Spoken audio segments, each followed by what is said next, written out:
They should say, just call me Knuckles. What's up, everybody? Saltiest Gaming, and we're back with another podcast, T.S.P, episode 27. Don't worry, guys, I looked it up, so it's episode 27. What's going on, everybody? Let's go. How you guys doing tonight? Yeah. We're good, man. We're good. How's everybody doing today? How are you doing, Sav, Mooch? Thanks for joining us. I'm doing damn well tonight. Doing great, man. Doing great. Glad to be here. Yeah, I'm man, it's gonna be a great show. Super excited about the show tonight. When Thursdays roll around, man, my hype level goes up, and Dude, I was messaging Salty like at 10 in the morning, like, hey, where's the chat at? Where's all this stuff at? Come on, where are the topics? Let's go. He's like, dude, we have like 8 hours. This is a great week to be on podcast, though. I mean, this is when you asked me, I said, this is fantastic. News is breaking by the hour. You know what I mean? It really is a big week, and Can't even cover everything in 2 hours. You really can't. We're gonna try though. Let's do it. We can do it.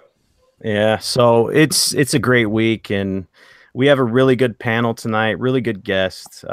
We got Mooch on, and we got Lord Sovereign. It's going to be an awesome episode. Make sure you guys hit that like button. Let's get it up to 20 likes. We're almost there already. And make sure you share it out to your buddies and your pals and your family. So anyway, what have you guys been up to this week? You guys been gaming? I'm sure you have. I've seen you guys online. What have you guys been playing? Anything good?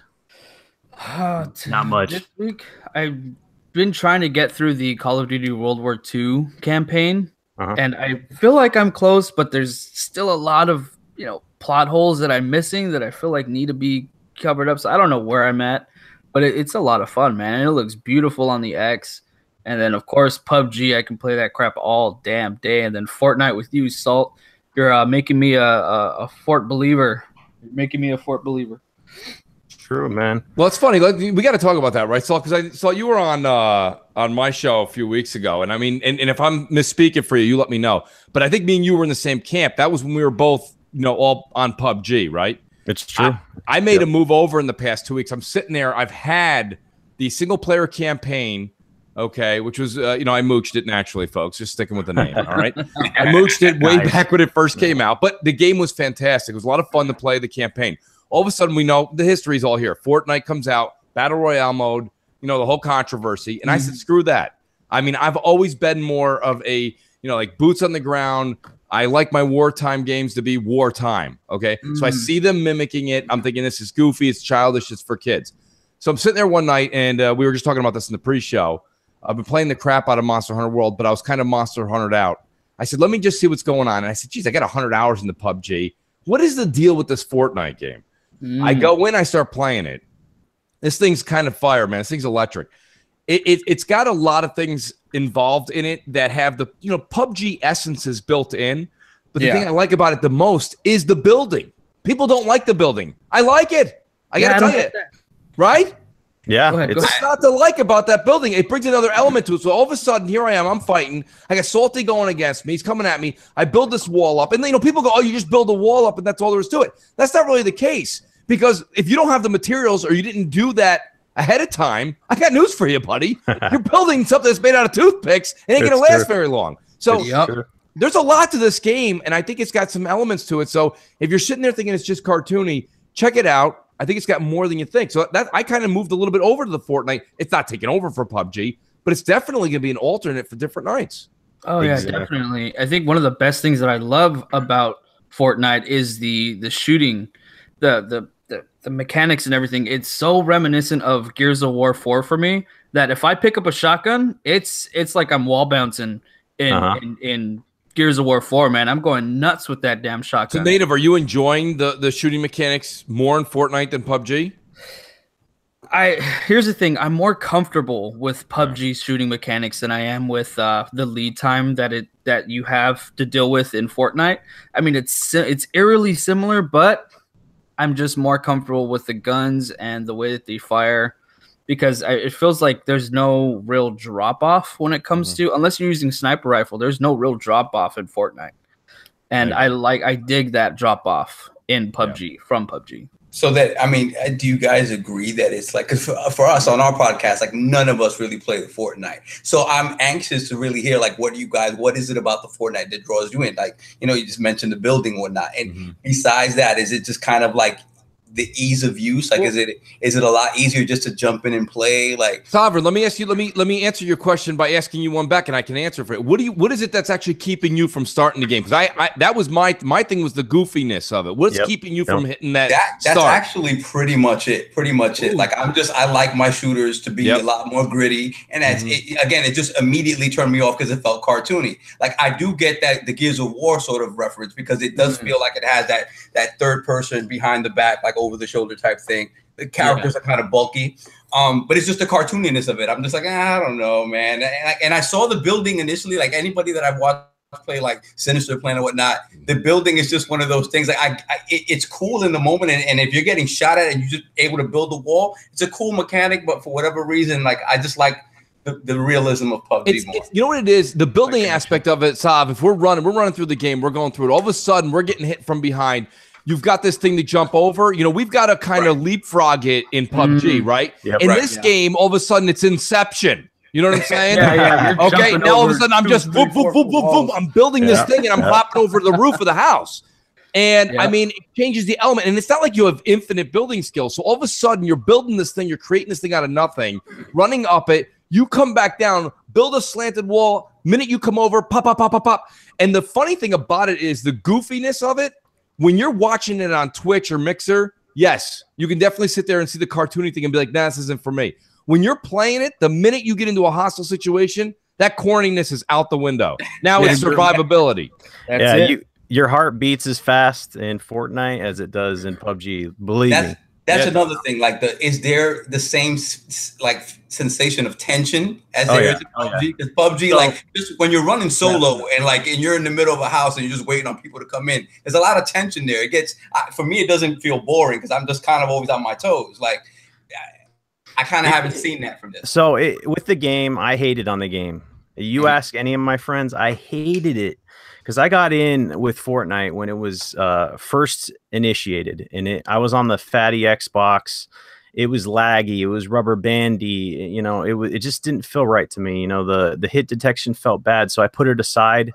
And then the 4K 60 update came out, and believe you, I became a believer when I hopped in there. Yeah. I was getting killed because I was trying to play it like PUBG.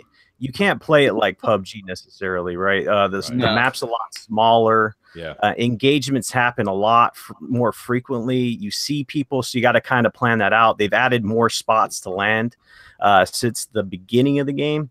But you got to play it differently. If you're going to play this game like PUBG, you're not going to have a fun time. Yeah. If you play it like Fortnite, you'll have a fun time, right? It's a learning experience.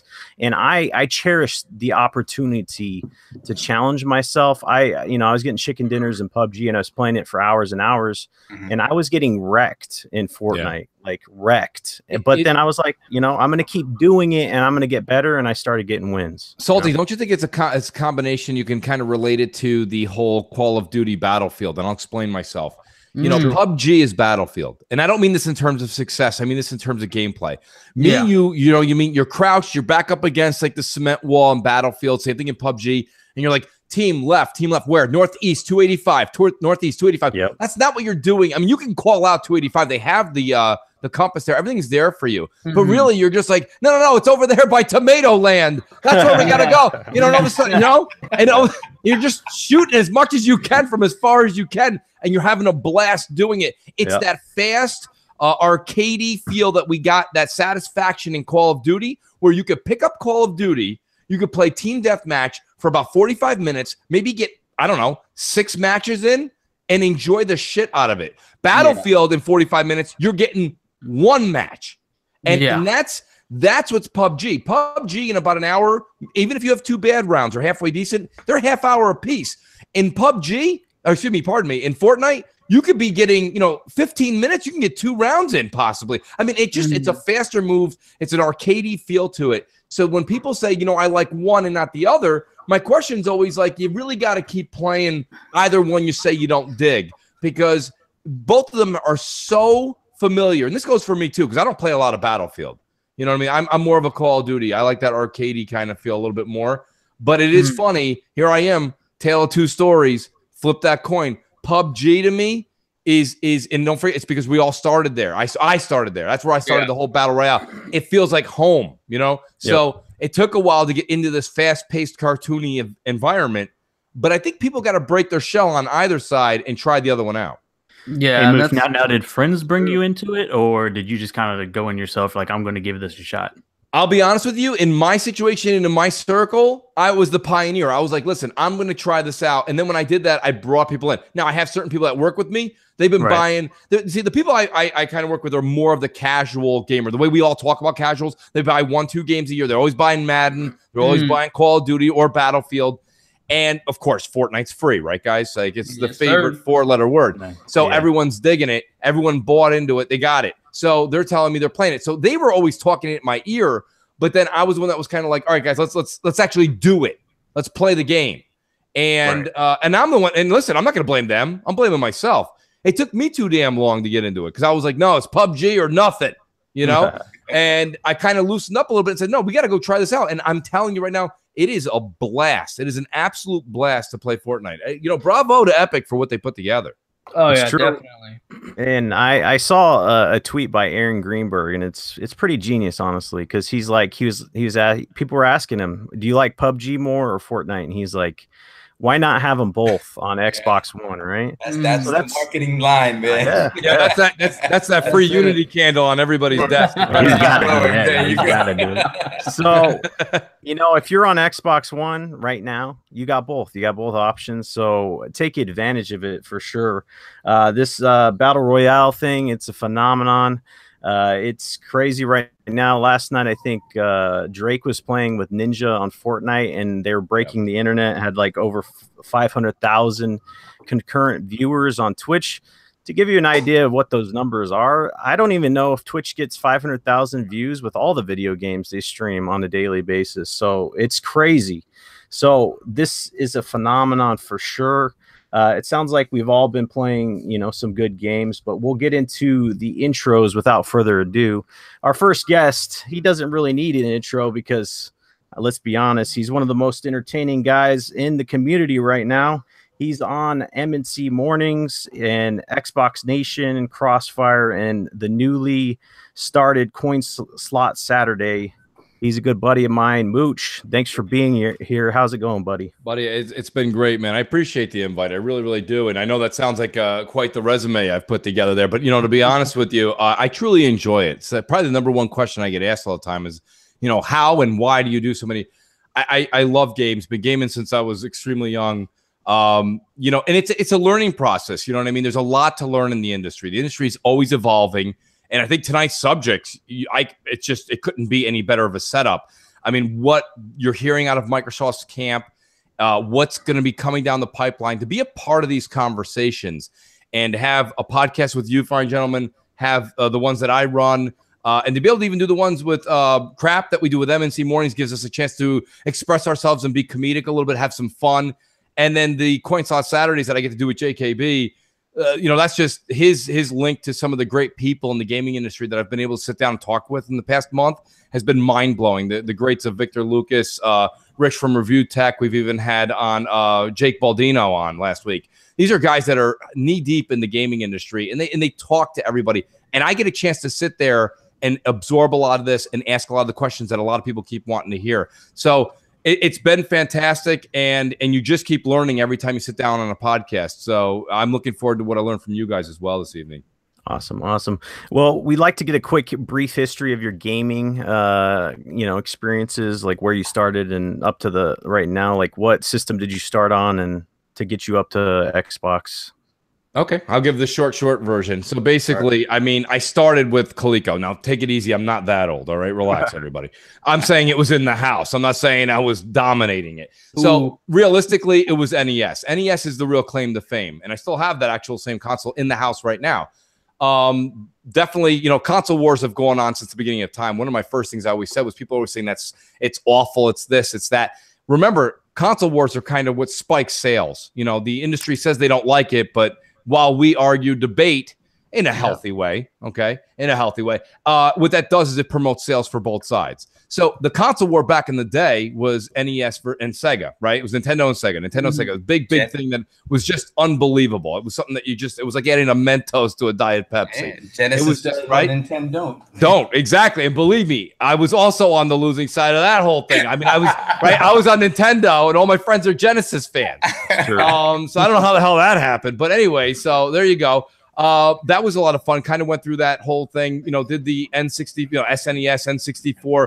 I was all Nintendo all the way through. Definitely got my fair share of PlayStation in. PlayStation 1. PlayStation 2 definitely was the king for me I think it was the king for all of us for a very long time. Absolutely. Didn't care. I've said this on the air. I didn't care much for the OG Xbox. When the Xbox first came out and competed, I didn't like the controller. The whole thing just didn't feel right. This, that, the other thing. All of a sudden, fast forward a bit to probably just before Gears of War came out on the 360, and that was it. Like, I was like, this is it. This is comfortable. This feels like home. And I would say from 2006, 2007, all the way till today, I'm more on the Xbox camp. It's just the controller feels right. The way that they do online feels right. I've got some famous quotes from back years and years ago. But like, I play on my PlayStation. I'm on it quite often. But at the same time, when I'm on there, it doesn't feel like a social gaming hub. And I feel like Microsoft nailed that first and foremost with Xbox Live on the 360, and they've really never really relinquished that. Of course, that's not a hot topic. People don't really get into it. The media doesn't strive on it. But the social aspect of gaming, which is why I still game today, and the reason I podcast, is hanging out with people, gaming with people. I think if any of us, we go down the line right now and I tap each one of you guys on the shoulder and say, give me a memorable moment from your childhood till today, you're going to say the time I played on Genesis playing NHL-PA, or when I played Madden, or when I played Mortal Kombat, or when I played Street Fighter. These are all games. Or when I played Twisted Metal with my buddies, right? And then back then it was actually legitimately couch co-op. Now we can do couch co-op, and one of you guys can be in Hawaii, India. It doesn't matter. So we get to hang out and have that experience. And when I saw that Xbox nailed bringing the couch co-op to me and be able to be friends with anybody across the globe, I thought they did it right. And I said, that's a system that I can kind of sink my teeth into and invest into. And that's kind of where we are today. Well, I'm right there with you, man. The social aspects of Xbox is why I'm here. I did have backgrounds in Nintendo, so I know all about that. And thanks again for being here. Our next special guest is one of the lords of the Iron Lords podcast. If you guys don't know, the Iron Lords podcast is one of my favorite podcasts out there. These guys are super chill, super relaxed. They know what they're talking about, and they're very entertaining. So like I said before, he's a co-host on the Iron Lords podcast every Sunday afternoon. Lord Sovereign, thanks for being here. How's it going, buddy? Thanks for having me, man. I appreciate being here. It's going fantastic, man. I got my voice back. I don't know if you guys have been listening the past week and a half. I've been sounding like somebody's choking me out. Like, so much better, man. Doing great. And fantastic to be here, man. This past week, I finally finished Mad Max after I don't know how long. I got it. I got it. I must have been one of the few people that got it at launch, because the same day you got MGS5. So I actually played it on launch day. And then I just piece by piece over the past few years been playing it. That's so awesome. I finally beat that. And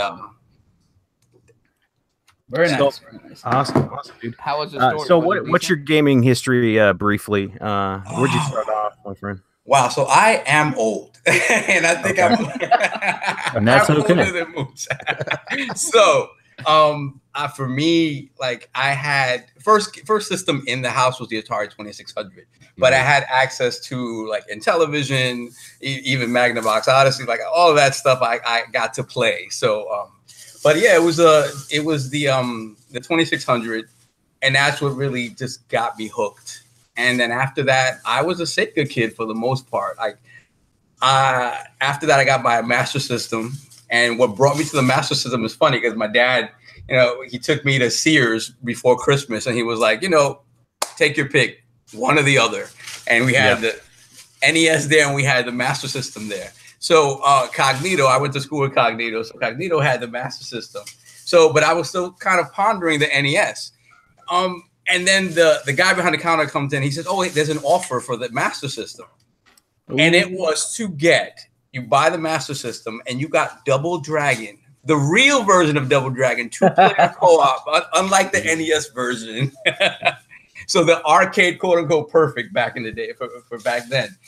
You would get it free and you'd get it before it was in stores. And I did it for me. Double Dragon is to me, if we're talking about like co-op games that I love, that Double Dragon for me is one of the tops. So to have that in my house and have it before everybody else, that sold me. And that just took me down the line of Sega. After that, Genesis, I did get, the NES and the SNES afterwards, but I was a Genesis kid, man. Even when the OG PlayStation came out, I was in college by that time and I didn't have any other systems with me, and I picked up the PlayStation and I loved it. I picked up Battle Arena Toshinden day one. I picked up Street Fighter Alpha day one, and I think I also picked up MK3 Ultimate day one or something like that. So, but I was away at school for like a year, and then I came back and finished school at home. So I said, after that, once I got home, I had my Saturn, man. And if you love 2D fighters, you love the Saturn. So I was all up in that Saturn. And for me, I've always loved PlayStation, but they've never been my number one. I've never kind of gravitated to them as my number one, no matter what. And then, yeah, once the Xbox hit, all of us sort of just gravitated to that. I think it's just like Mooch. Like it provided, it took risks that kind of showed Sega-like DNA. So by the time the Dreamcast was no more, that was sad for a lot of Sega kids. And it seemed like Microsoft took up that mantle and sort of ran with the innovations that the Dreamcast had and that Sega in general had, even with like SegaNet on the Genesis and stuff like that. These guys were big innovators in the online space. So it was just a natural thing to gravitate to Xbox. And yeah, I mean, I play on everything. I love everything. I love where Nintendo is right now. I love where PlayStation is right now. And I don't mind Xbox losing, quote unquote, losing right now, because we're getting all these great services and consumer friendly things. So yeah, man, I'm happy. Thanks for being, yeah, thanks for being here again. It sounds like, man, there's a lot of Sega dudes out in the wild for sure, out on Xbox and everything else. It's crazy. It's good to hear both of you guys' histories. Briefly, we'll go over this beautiful panel. We got Irrelevant Native, Bloody Knuckles, and Punk Kiddish Gaming.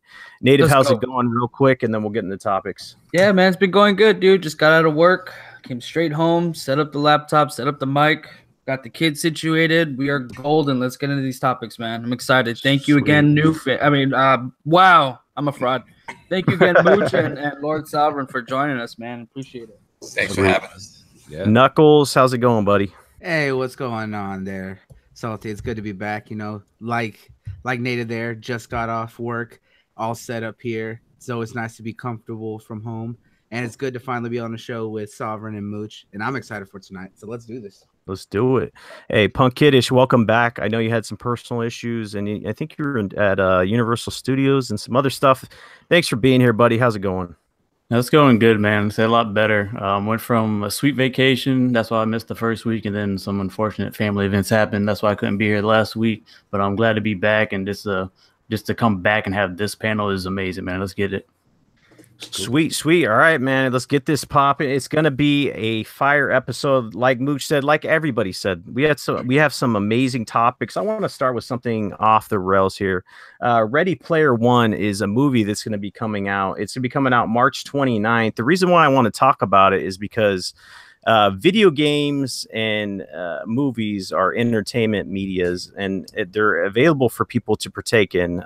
Video games, the gaming industry is slowly but surely it's creeping up as that medium.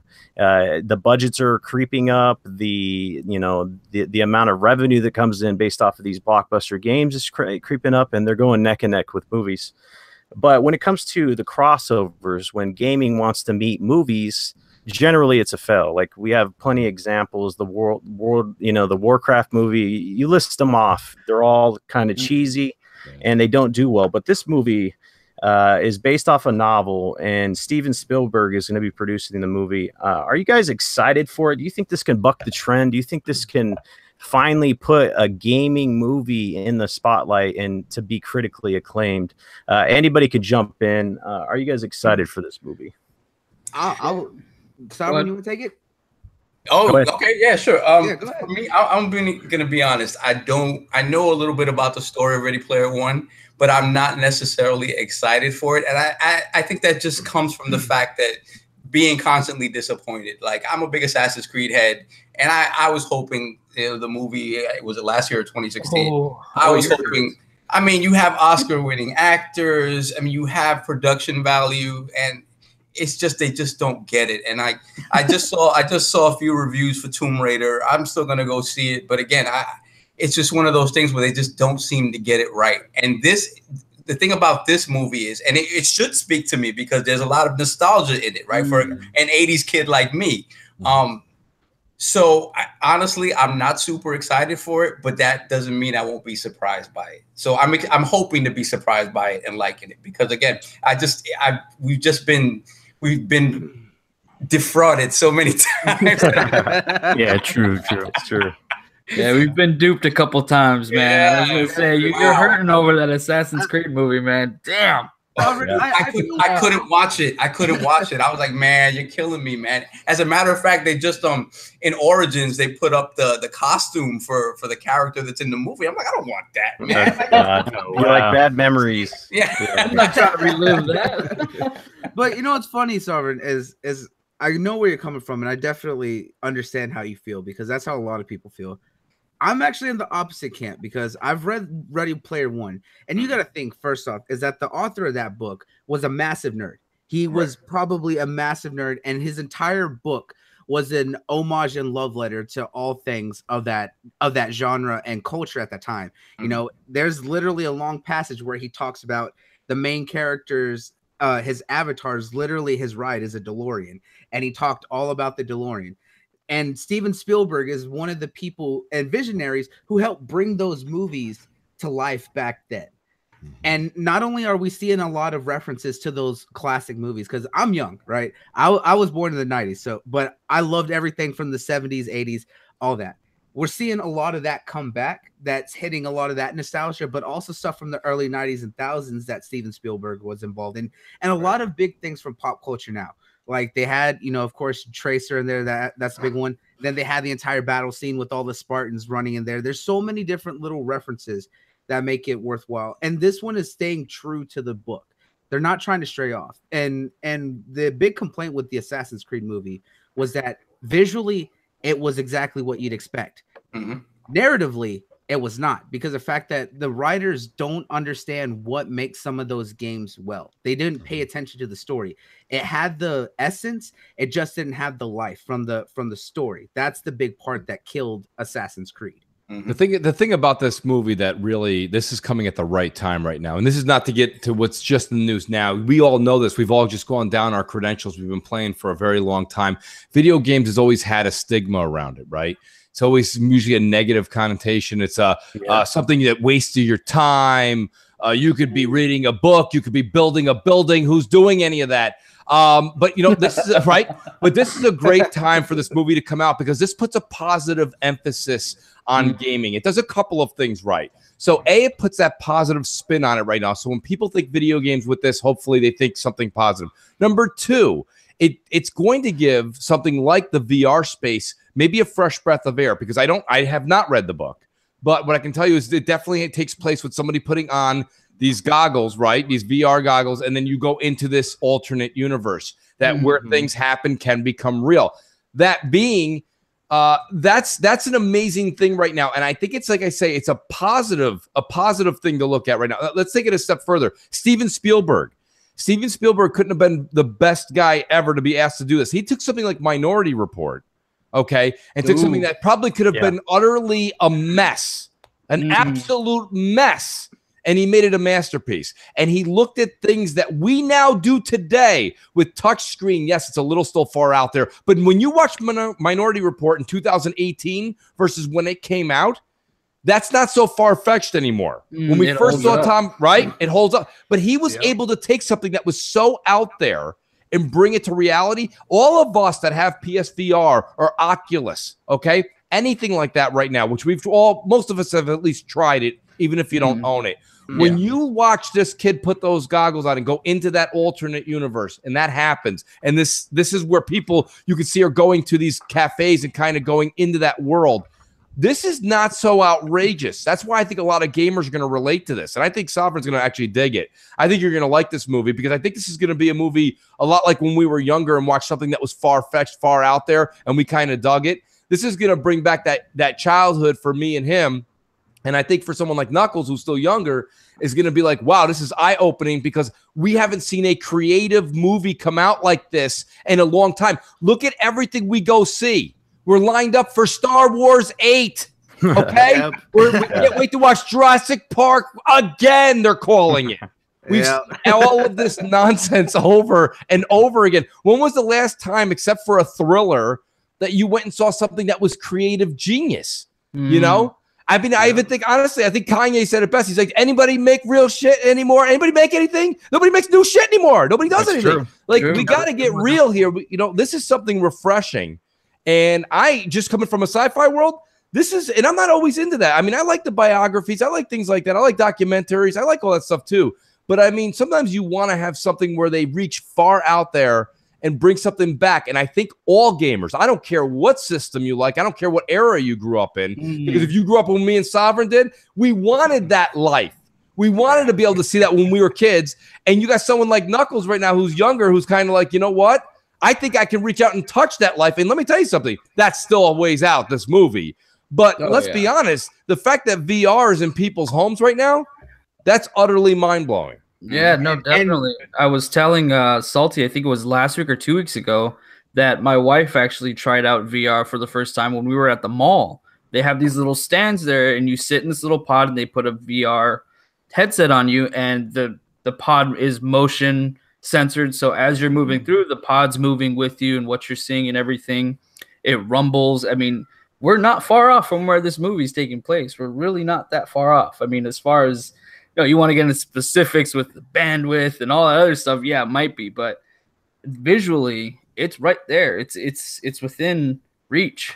So it's gonna definitely resonate. It's gonna feel familiar when you see people putting on those VR headsets in the movie. You're gonna say, "Hey, I can do that right now, right after this movie when I get back home." And jump into Star Trek or something, you know? That's awesome. Interesting. Just like Mooch said, like when we were young and we were imagining this stuff, I can definitely imagine like a much younger generation, even like 10-year-olds, 11-year-olds going to see this game.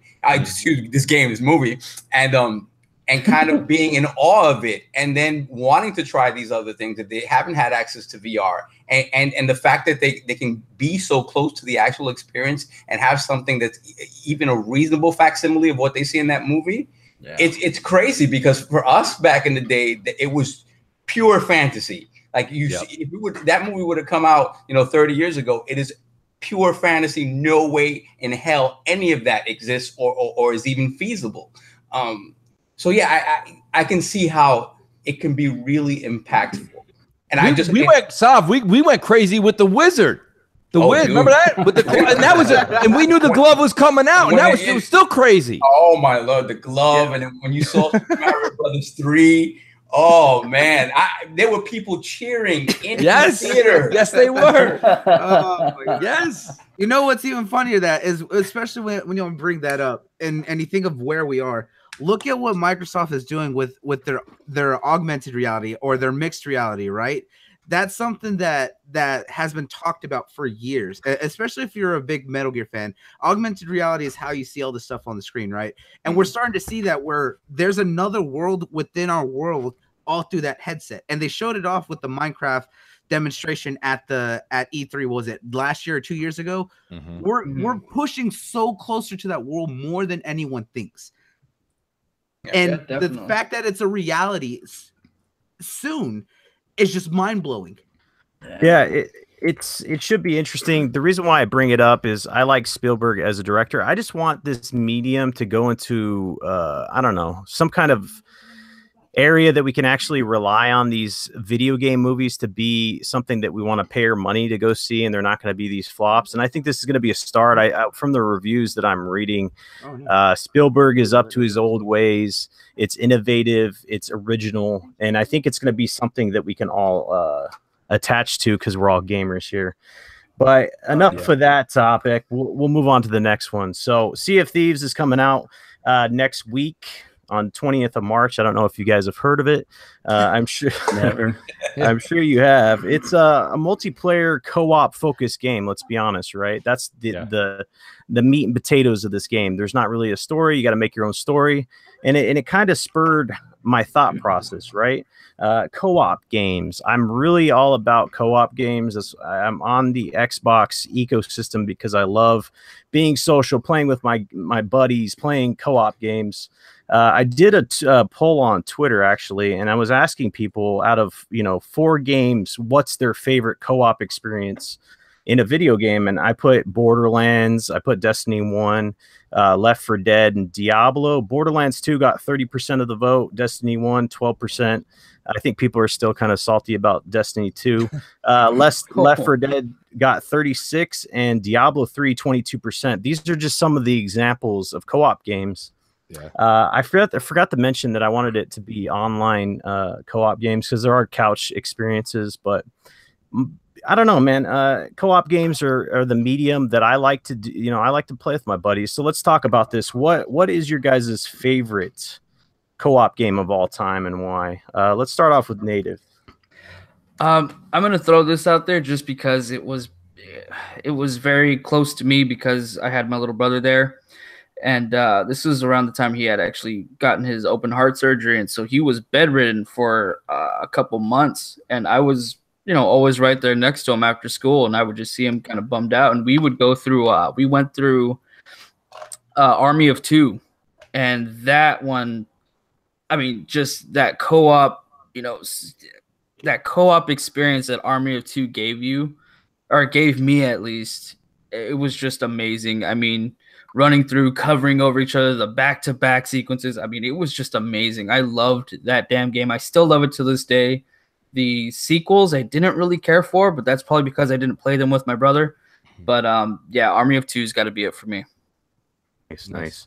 Mooch, I know you love social experiences and gaming. What's your favorite co-op game of all time? Well, I'm going to give you the one answer in 27 parts. So here's the thing, right? I'll keep it short, guys. No, literally, I gotta give the crown, and I gotta relate to Native. I mean, I didn't go through nearly the surgery situation, but me and my brother had a very close experience with Gears of War. We played through that and enjoyed the hell out of it, man. And that kind of linked us together through that game. We kind of really hung out, and that's when we we gamed a lot when we were kids, but then to be able to game like that in our 20s and hang out was awesome. And that was amazing. So I got to give the crown to Gears of War because the instances, the story. Also remember, guys, Gears of War 1. Okay, that may be an easy answer. You go, Mooch, you're copping out. That's easy. Not really, dude. That was something that was revolutionary at the time, right? So that game was amazing. But I do want to make the reason I say there's a couple of things here because I saw your poll go out there, Salty. And here's the point. This generation, I think this generation deserves its own crown. I'm going to say Dying Light. I played Dying Light, right? Oh, yeah. Four-person. That was fun. How fun. I mean, I'm a zombie nut, right? I'm still in The Walking. I know everyone's like, I'm tired of The Walking Dead. Not me. Okay, I'm there. Sunday night, 9 o'clock on Eastern time, I'm there. You know what I mean? I am just there, square, front, and center. I'm even tweeting out hashtag TWD with the little Carl hanging off the end of it, right? Carl. And so I think Dying Light was just absolutely immaculate. I love Dead Island last gen. So Dying Light being I'll call it the predecessor, even though there was a switch up there with studios, etc.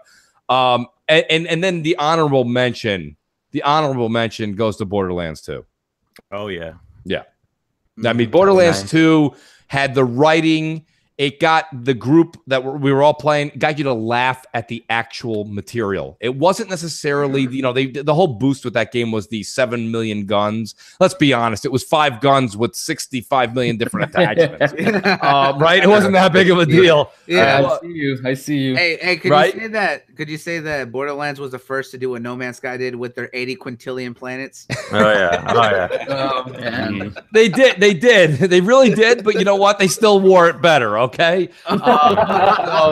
They did it better. So I mean, Borderlands definitely. So if anybody voted for Borderlands, which I believe I did in your poll, believe it or not, that's just a hell of a game. If you haven't experienced the, I think the Handsome Collection, you got to go out and get that. I think the pre-sequel, if you will, didn't really hit home. I'm really, listen, everyone waits for E3, and I know we'll get into E3 later on in the show, but I'm really hoping we see something in the way of Borderlands 3 coming out soon. I hope so. Yeah. Very nice. Sweet, man. That list was awesome. I dig it. Punk, what's your favorite co-op game of all time and why? Oh man, obviously, I mean, pre-going live, we were talking about Destiny 1, and then I also thought about The Division, and those games are great. They're definitely on the top of my list, but you play so many of those games with random people. And when I think co-op, I'm thinking of the experience that you get with your actual friends, the people that you're sitting down with every day talking to, you're having a blast and you're having fun. So when Gears was coming out, I remember getting like those damn Game Informers, and this game was coming out, and dude, like this game was just the hottest fire ever. Everyone was pumped for it. It's going to be amazing. So when that game came out, to share that experience with all your friends that you play with on a normal basis and people that you talk to in real life, that's what co-op's all about. And then you think of all the stuff that they brought to it, like Gears of War 2, when that came out, they're talking about, you can stop, so you can curb stomp their face, and you're like, oh shit, like, this is sweet, and like those are the experiences that I think about when I play those games. So just being able to play with your actual friends is where it's at, man. But Gears has to take it, and it might be the easier choice, but I mean, I just got to go with that, hands down. Hey man, don't sleep on Gears. Gears 4, the co-op experience with the update with the 4K patch. I was playing with Dealer, and there's times where I'd like stop at the skeletons that are in the corner. Oh man, it's beautiful. And I look at their armor reflecting off the light, and I'm just sitting there, me and Diller looking at this. I'm like, do you realize what we're doing? We're staring at skeletons that are in the you're looking at how detailed the game is and how fun you're not even playing the game now. You're just looking around. Yeah. So Gears is definitely up there. Who's next? Knuckles, what's your favorite co-op game and why? I'm kind of right there with everyone else. Gears has been my go-to, and this one is a little bit multifaceted, right? Is that when I was first coming into the generation back during the 360, my friends all had a 360, but I wasn't sure if I was going to get a 360 or PS3. They convinced me to get that and get that game. I played through that entire campaign, and that blew me away from the sheer gameplay that it did to revolutionize, as well as the cinematography and storytelling in that. And that brought me closer to the group of friends that I live with. And we played the entire trilogy together, but it also helped me connect to my father, who me and him were never really close. And he didn't really understand gaming, but that game we were able to do the split screen, right? Especially with the split screen. Me and him actually were able to sit down and play through that game together, and it helped us bond in a really good way. And that just kind of shows what couch co-op games and just really great story games are able to do for people. Gears will always have a special place in my heart. No ifs, ands, or buts about that. It's probably my top favorite, second only to Army of Two. Yeah, man. Gears of War, like I said, I can't wait till the next one comes out, but it's going to be a while. So we'll have to wait for the next one. Lord Sovereign, what's your favorite co-op game and why? So I don't know if you guys know, but my moniker is Offline Profile Illuminati. Who lives for the single player selfish experience. So oh man. I'm gonna give you the old man answer because my best experiences in co-op are from back in the day. And like I mentioned before, Double Dragon is the one that resonates most with me. Nice. Like I with my playing Double Dragon with my brother Kaibatsu and playing with Cognito. Like Cognito and I would go to the arcade almost every day after school to play Double Dragon. Once we got it in the house, it was a wrap. Like it didn't matter how many times we went through it, it was still just as fun to us. And the thing about it is like, I mean, there are other games that did it better. Like Streets of Rage did it better Final Fight did it better. It was just something about Double Dragon being that first one. So that, and then an honorable mention I have to give to Gunstar Heroes. Ooh. Like my brother and I played Gunstar Heroes co-op a lot, and that game, I mean, to me, it's one of the best side-scrolling shooters of all time. A true classic from Treasure. And just the stuff you can do in that game, like chucking your partner across the screen, and it was just a beautiful experience. And that's another game that we got to the point we'd go through it, in 20, 30 minutes, and we just jump right back in and keep playing. Like, that's how much we love that game. So for me, those were the co-op experiences that resonated most. But I'm in the 360 era. I can't say I've done much of it in this generation, but 360 era, definitely Left 4 Dead. There was a lot of Left 4 Dead going down in our clip. Like, yep. And and if you look at the poll, it's actually the game that won, and it was surprising to me. It's a good game. I enjoyed Left 4 Dead, but I didn't think it was going to win. So that's cool, man. I just wanted to get your guys' take. Because Sea of Thieves is, that big game that's coming out for Xbox, coming out next week. So we'll see how it does. I think it's going to be very successful, and I'm looking forward to it. But we'll move on to the next topic. Ark Survival Evolved. I don't know if you guys played this game. I did. I played a lot of it in game preview. It announced today that it's coming to iOS and Android, and this is interesting to me, okay? So stay with me. There's been recent announcements, a lot of them. 3 of them, basically, I want to focus on. So Ark is a game preview game that's historically run like garbage, and it's not optimized. And now they're announcing that they're moving to mobile, and they're getting a mobile game out. It was also announced that PUBG was going to be going into mobile, and then Fortnite announced to mobile. So this is an interesting trend in gaming. We got games that are starting on console, and they're moving into the mobile space, even when they're not optimized and finished in the console space. Do you think it's irresponsible for these developers to, move on to other things before they fix the game that they started on console? Do you think this trend will continue with other games? Because we're seeing mobile, phones are catching up. Let's be honest with the technology that's in these phones. They're powerful enough to run these games, and that's why we're seeing it. So let's talk about it. Let's start off with Knuckles. Do you think we're going to continue to see this trend, or do you think it's irresponsible for these developers to move on to other things before they optimize? I mean, honestly, it is a very irresponsible thing, because one, you're putting it out on more platforms when even on the main platforms that you've been using to iterate and test on aren't even optimized. Fortnite is a little bit different because they do have they're a little bit more stable there with their X patch. It hits 50 or 60 frames, it hits the 4K, and it's a little bit easier to manage, whereas PUBG is significantly bigger, and over time it's been optimized. But them trying to make the push for mobile it's too early. Like, I get that they want to keep expanding the market and keep investing people, but if you can't even keep some of the people you have now on something that's stable and works well, then putting it out on a new platform that's definitely not going to work at first is not going to do any better. It's true. Fortnite does run like a gem right now on console, so I just want to throw that out. But these games are the beginning of a trend that I'm seeing. These games that start on consoles and they're going to mobile. We've seen it with Minecraft. They're on mobile now. It's crazy to think that some of these games that require so much power on consoles are in the mobile space now. Who else? Let's see. Punk, what do you think, man? Like, do you think this is a trend that we'll continue to see with the mobile space?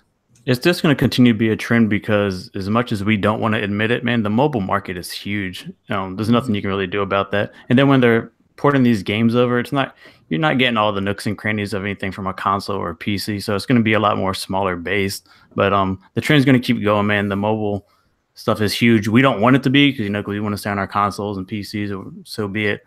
It is what it is. There's nothing that's going to be done. They're just going to keep on going with it. Think about the first time somebody was like, you know what I'm going to do? I'm going to take this food truck and make $1 million with it, right? Basically, the mobile market is the food truck. Hear me out for a second. Your favorite hamburger joint, right? I don't care what it is, restaurant. All of a sudden, they're going to take that gourmet food on the road. Of course, you're not going to get the ambiance, the restaurant, the guy playing the violin, the white glove service that's coming down handing you your plates, right? You're not getting all that. You're not getting the rows on the table. You're pretty much going to get the smaller menu. You're getting a smaller menu. You're going to get the item that you liked cooked with the recipe, with the secret sauce they got. You're going to get that in the truck for a little bit less. Here's the point. Fortnite is going to be no glitz, no glamour, just the plain bones game. You know what you're going to, it's free. It's a free game. Mobile games to succeed have to have the pay, not pay to play or pay to win, but the pay to customize model. Okay. Yeah. And here's where, and you're probably going, okay, fine, I'll buy into that, Mooch, but I'm not buying into the fact that you're going to get me to play that because it plays like shit with my thumbs on a flat screen. I'm with you. But here's where, and again, we'll get into this later in the show. I think it's one of your subjects, is where Microsoft's kind of thinking outside the box. How are they doing that? Their controllers are Bluetooth starting from now on. So you take your iPad, your iPhone, kick it up to the side, your Android. All of a sudden, all I got to bring is my phone and my controller, and now I'm playing Fortnite with you, right? Or I'm playing PUBG with you. And I'm playing, now listen, I'm not seeing what you're seeing. You're seeing a lot better than I am because I'm using an Integra chip, okay? But at the same time, my controls are crisp. I'm playing right. I'm playing the game the way I play at home. I just don't have the visuals. That's a me problem, not you. So the whole thing behind it is, this is where you see mobile gaming start to go from that can't work to hold on a second, this is going to work for certain people. Yeah. And there's a large market out there. Oh, absolutely. Yep. First off, I want to say, Mooch, what the hell kind of hamburger restaurants are you going to where they have a violin, have that ambience, man? Let me tell you something, 10 years ago, that would have been like, oh, I just made it up. There are burger joints right now that are charging way too much for a burger. It's true. Come on. Yeah, you know what I'm talking about? You know what I'm talking about, Native? You bring your entire family to a burger joint right now. It's like $38. Oh, man, it's insane. Especially in New York, there was a TV special. I think they have gold leaf on the burger patties. It's like $100+. Crazy. The $1,000 burger. Isn't that in New York? There's that place where they have the like $3,000 or $4,000 pizza where it has like caviar and all this expensive ass shit. Dude, they come out with everything. I mean, they can make anything super high price nowadays. It's crazy. Go ahead. It's crazy to look at these trends, though. Honestly, like, you see gaming and you see trends, and this is a trend. It's at the beginning of one. Like, you're seeing crossplay between mobile, PC, and consoles. It's crazy. Like, if you would have thought about this 5 years ago, it wouldn't seem possible. The technology didn't seem like it would work. But they're busting it out, and it's something that's coming up, and it's definitely something that we need to look forward to. So, Sovereign, what do you think about this trend, man? Well, we had Matt Piscatella on last week, and the one word out of everything that he said a lot of very interesting stuff. The one word that resonated most with me was engagement. Engagement. Everybody's looking for how they can get people to stay engaged, whether with their ecosystem, with their game, with their product, whatever it is. They're looking for you to constantly be engaged with that. They want to put their product in as many hands as possible, and like. The mobile market is that everyone has access to it. Everyone can at least get their eyes on it, and that's what they want. Even if the mobile product is it sort of irresponsible to jump to a mobile product when your stuff isn't fully optimized on console? But I suspect that they're making the same bet that they made on console. If these guys are willing to go through the weeds with this game when it's not completely finished, I'm willing to bet they're willing to do it on a phone for considerably less money or free. So it's just a matter of getting the product into as many hands as possible. Even if you don't have somebody staying on the mobile product, maybe you convince them enough to go pick it up on the console, and spend money there. So it's just a matter of getting the product into on as many eyes, into as many hands as possible, and that's what they want. They want to make money off of this stuff. So to me, it's a natural progression to get there. I think Ark is an interesting choice because Ark is, the survival aspects and the building aspects and stuff of it. I'd like to see how that translates to the mobile space. like Mooch was talking about with the Bluetooth controllers, I think that's going to be the way. Like if you're going to be dedicated to playing one of these first person shooters on the phone, then you're going to need that, because obviously touch controls are not the move. No, definitely. But I just think it's a brilliant move on their parts. We'll see, because I don't know, if they're breaking part of the team off to work on this, or if they have other people working on this, other people porting the stuff over. So who knows? But I'm sure at the end of the day, they're going to put out a product that's at least a very reasonable facsimile to what's on the consoles, so that they have people engaging with the stuff everywhere they go. You're not going to lose people, Salty. You're not going to lose anybody coming off the console space. You know what I mean? This is really they're tapping a whole new market. I'm not going to be playing games with you guys on Fortnite. But like, yo, hold up real quick. Let me go grab my Kindle. Like, that's not happening. It's not going to work out like that. And of course, I'm just busting balls. But I mean, like, realistically, that's the truth of the matter, is that it's an entire market that's untapped, and they see it out there, and they're like, wait a minute, we've got 6 billion people lining up candy that looks like candy. Get rid of that. How much money can we make on Fortnite or PUBG or Ark is like you said, that's an interesting one. I actually think that something like Ark, where it's you versus this environment and building and gathering resources on a much slower scale than a Fortnite, is more intriguing for a mobile device. But that's me. You know what I mean? There's that Pixar one, the voxel style version. I think that one would work fine on mobile. Like that one would actually work. But the full-on dedicated like 3D models that is in Arc as it is now, that won't work on mobile. I was like, it barely runs at 1440. That's true.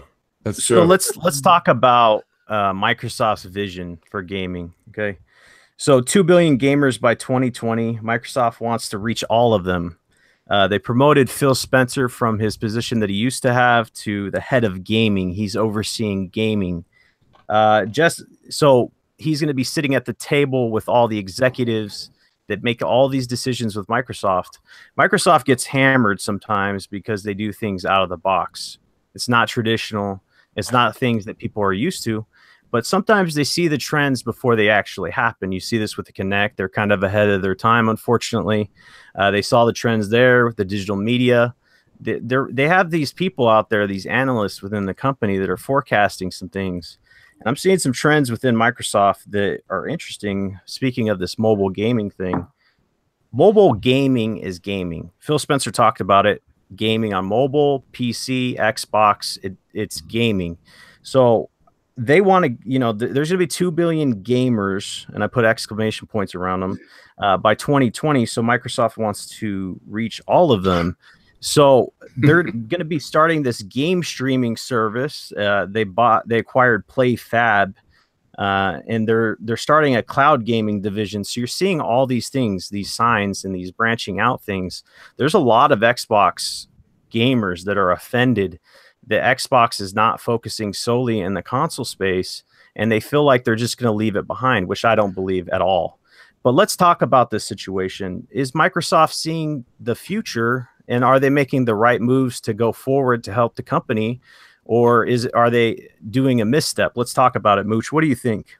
It's complicated because we're kind of forecasting the future here a little bit. But, the thing I think they're doing, I'll start with the wrong first. What I think they're doing wrong is that they're doing this all at once, and it's a bit of a shock for everybody, okay? Play Anywhere, Game Pass, games all at once on day one. What else here?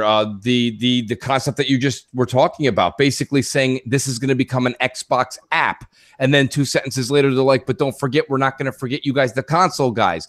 And buy a game on Xbox, get it on PC. Buy the game on PC, get it for Xbox. We've gotten everything I just said. As much as your head is spinning right now, that's all that's been told us in about 24 months, and that's a lot to take in. From the time before that until like infancy, it was just go buy the game for the console you like, right? That was pretty simple. Go buy the game for the console you like. And now all of a sudden it's like, do I buy it on PC because I get it on Xbox? Or do I get the app on my Samsung because I can play it there? Should I stream it? Or wait, no, maybe I should get Game Pass, which is like Netflix.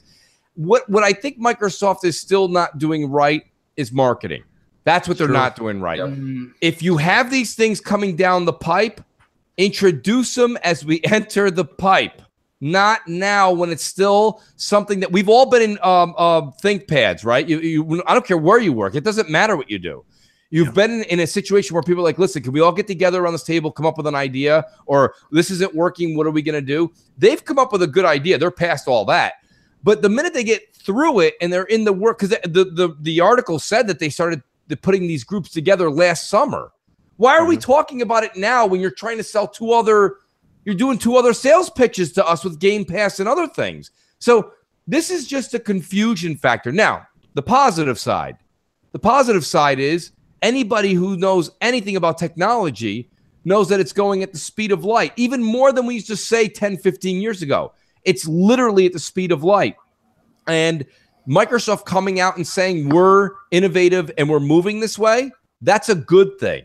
Because it means games are not going away. And at the end of the day, this is where I'm at today. And as I said, it takes years of this to learn and read about and get gathered into the industry and kind of regurgitate all this over and over again, is that as long as they're making money, regardless of the company, if you say you're a gamer and you enjoy games, will continue to be able to play games for a very long time, because you have big companies saying, okay, we can make money off this moving forward. Because ultimately, if they don't make this money and they don't come up with these future concepts as technology increases and moves forward, games would end. And they projected that at the beginning of this generation. They said consoles are going to die. People aren't going to buy it. They couldn't have been more wrong. And so the positive side is that Microsoft is in the think tank and they are thinking forward.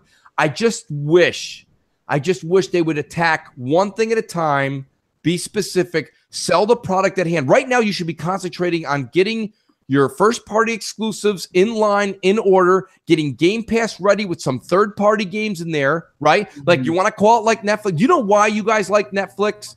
And I'm not saying this is the shows, okay? But you like it for their first party. Their first party is their Stranger Things, their Daredevil, their Jessica Jones. You like those, okay? Yeah. But then they've got Guardians of the Galaxy Volume 2 coming out day and date. Ooh. Okay? Right? That's a big deal. I don't care if you like the movie or you didn't. It's a big deal. So Microsoft has to say to you, okay, how do I keep Game Pass in your library past the 30 days you just beat our first-party game? You need to have a plethora in that library of third-party games to be like, I don't really want to cancel because I don't feel like losing all those Sega games, all those Capcom games. Focus on what you're doing. Stop running the mouth about things that are coming out 3-4 years from now, because people talk about it and it freaks out people because they're not ready for that.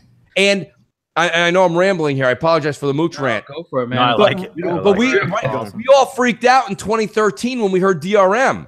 Now people are lined up like, can I get some DRM in this shit or what? Right? Like, we can't wait for digital games now, right? We want to play that shit at 12:01. So what I'm saying is Microsoft just doesn't know how to sell it. You have to sell it. I'm not saying anything they've done is wrong, but their sales force is not good. Well, it should be. It's not what it should be at all. Yeah. No, I completely agree with you. If they got some Capcom games in there like Resident Evil 7, I know they have Resident Evil Revelations 2 or something like that, but if they had RE7 thrown into Game Pass, I mean, the amount of people that would subscribe right off the bat would just Native, you make a deal for a game like The Evil Within 2, which went half price in 2 weeks. That's insulting to even that game. I love that game, okay? You make a deal and say before Black Friday? Yeah, it did come out. Yeah, it came out mid-October or October 10th or 13th or something like that. But my point is you take a game like that where even the company knows it's not going to be a blockbuster, and you say, can I get that? Listen, it'll launch on PS4 day and date. We're not taking anything off of other consoles. We're not doing that.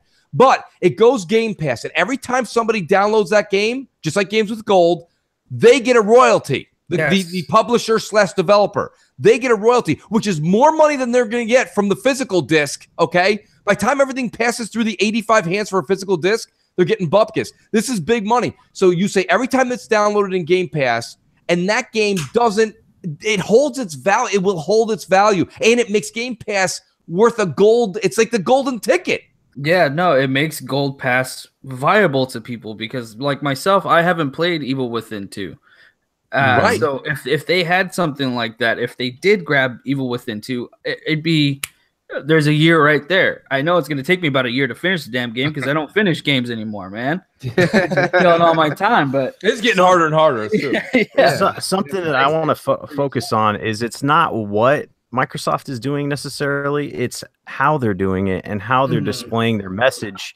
It's at the wrong time. I completely agree with what Mooch has to say, because it's like they're almost projectile vomiting all their plans, everything. Everything. It's like, for me, it's like they're disseminating this stuff very slowly. I think the problem is that they haven't made clear what their end game is, right? If they made their end game clear, then the tea leaves along the way would make more sense. I disagree with Mooch a little bit in that I think what they're doing now, everything is so consumer focused and positive that people are more willing to swallow it, even if it is they're bombarding you with all this stuff, regardless to what, it's all consumer friendly and positive. So I think people are more willing to swallow it, even if they don't necessarily know where it's going. I think in 2013, when they announced the Xbox One, the messaging the messaging was just came off so negatively that it was just people's feelings about it. And and like, if you look at where we are now,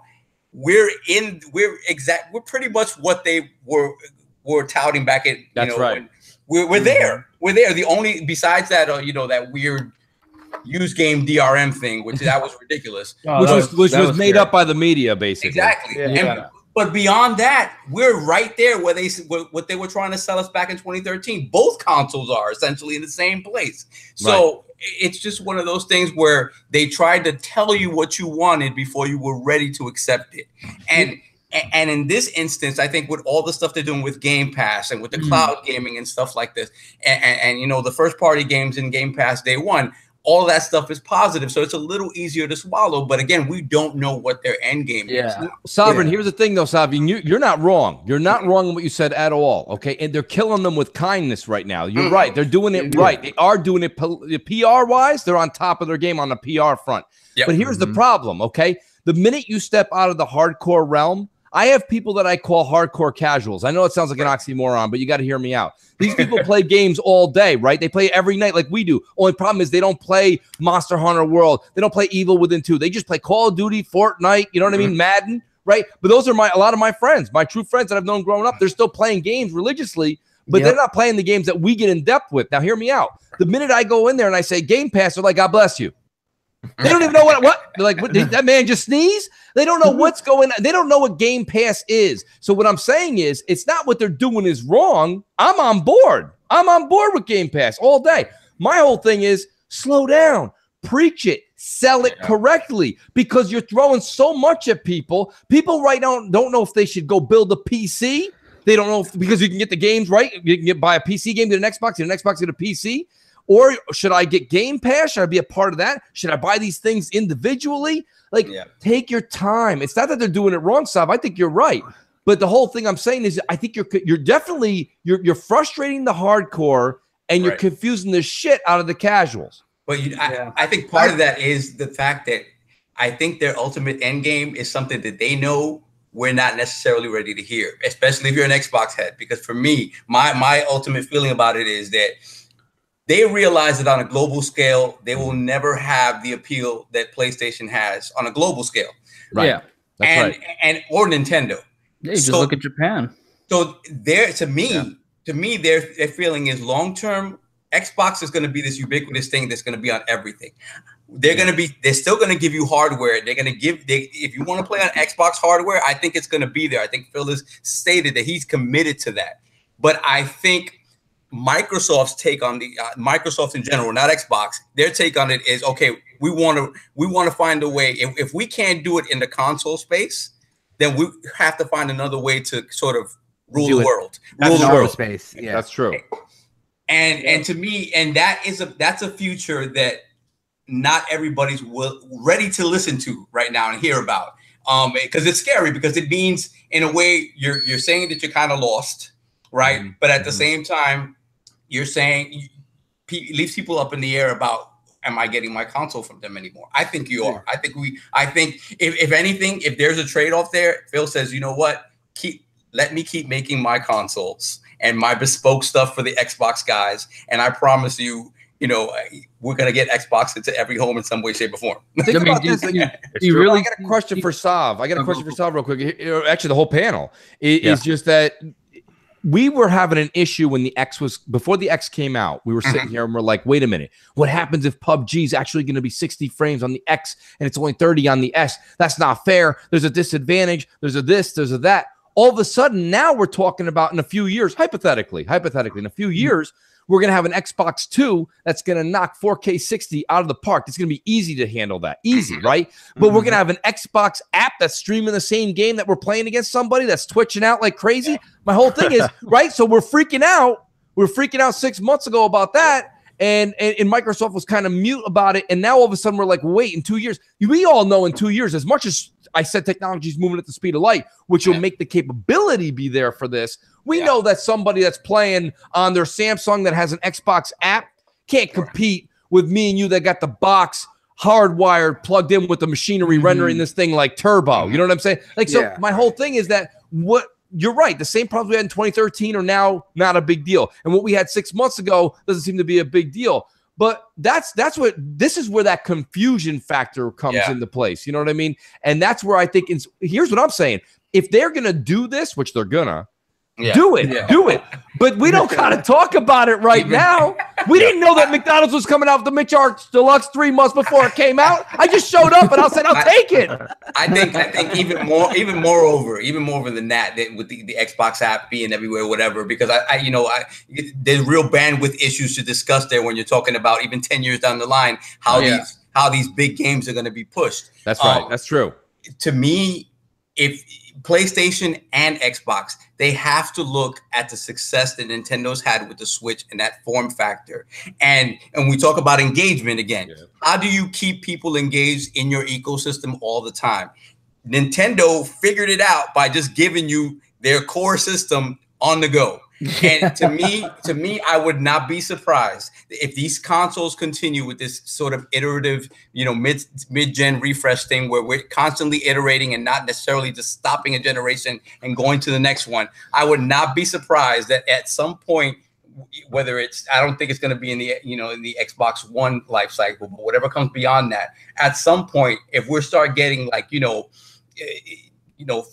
different versions of the same sort of, console, the base version, the original version, at some point to me becomes something portable where you can play your games on the go. You're in the ecosystem, but it is actually a portable machine. I think if you look at Nintendo and what they've done to get everybody in their ecosystem, I have Nintendo's ecosystem with me at all times in my bag. Wow. That is so important for them to keep you engaged with their products. And for me, as somebody who's I don't have time to be playing, 8 different games on 8 different platforms. If I can take my core games with me, and to me, in terms of technology, it's to me by whatever the Switch 2, whatever, I think we'll be at the point where we're getting Xbox One, maybe PS4 quality games on the go. I think we can do that. Yeah. So you're talking specifically like on tablets or something, right? Not like a device specifically made like a phone.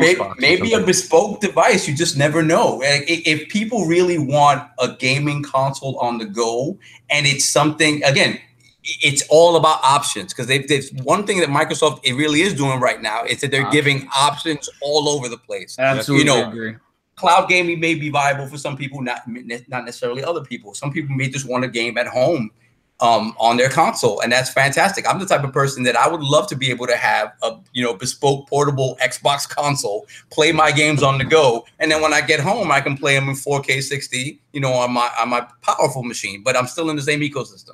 I don't know necessarily if we'll see that with Xbox because I don't know if they'd take that risk to get that hardware out, but I definitely see trends with the cloud services that they're starting, but it's far off. Like the cloud technology, it's a couple years out, and they've made partnerships with Samsung, so we're seeing trends there. I think that they could do a lot better when it comes to marketing, getting these ideas out, because let's be honest, I think the narrative that people are focused on, and rightly so, is the games. We want to know about the games. We want to know about the games in the immediate future and a little bit in the future.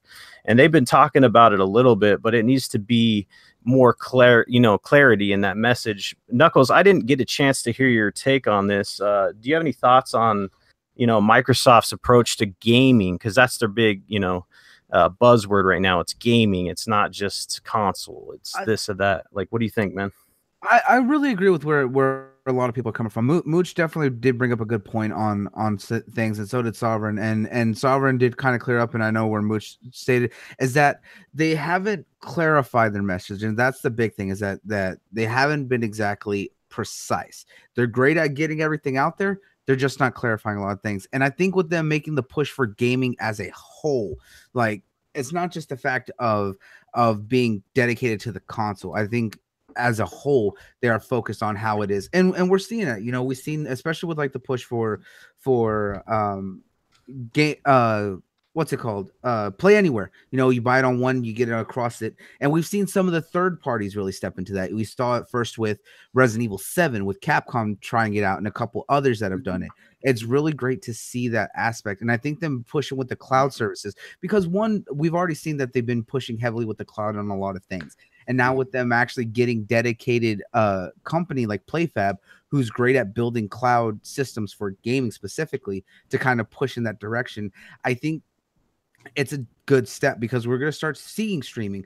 Now, I hope it kind of plays how it is now. It's where it's more, you can download it or anything, but streaming as it is, it's going to still be an interesting fact of that constant bandwidth and pool, as we talked about. But I think it is definitely a good aspect of being able to have that variety of how you want to play and anywhere. I don't necessarily agree with Sovereign thinking that we might get a dedicated mobile box. It would be cool, but the thing about it is, like, especially when Nintendo does their thing, and we've seen that with certain mobile consoles and even with handheld devices, it doesn't always work. Look at how fast the Vita died out. Look at how fast but this is the difference with but yeah, because it's a dedicated system. It's a dedicated, right? Yeah. I just want a continuation of the ecosystem I'm already using. I don't want them to have bespoke games and games for whatever the portable thing is. With the Vita, that was exactly it. The Vita was its own thing. And when it first came out, it was touted as this machine that you were going to get console quality portable games, and you were going to get all of Sony's first party stuff. Yeah. And as soon as that wasn't profitable for them, then it became the indie machine. Oh, they ditched it. Yeah. And we've seen with the Switch is that it's something unique on its own, and I definitely think it's something to take a look at. Now, I don't necessarily think that it's something that Microsoft would do, but I do see where you're coming from, saying that if they keep doing the iterative upgrades and the mid-gen refreshes, that maybe the older ones might get a dedicated portable aspect, and there are ways to keep them going. Well, it would be interesting on how they could do it, but I don't think it'll be something we'll see.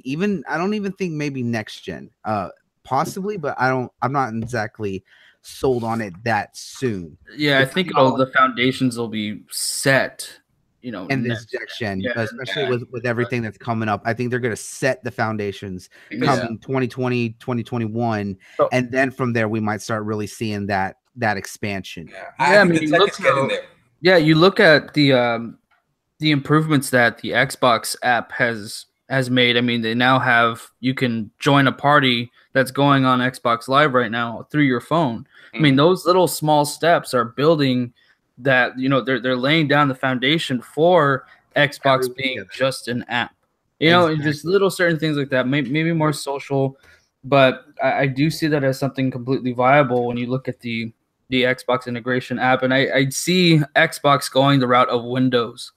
I do. I don't know if it's going to act like if you log in your computer and then, you log in and boom, there's your Xbox UI.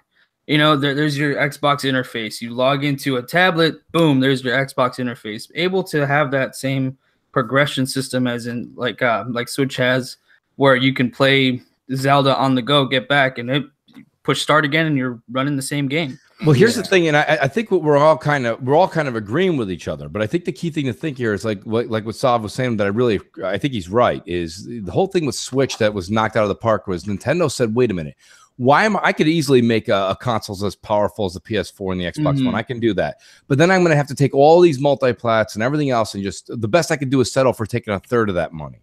They went and looked at the portable market, and that's what worked, and they dominated. They killed it.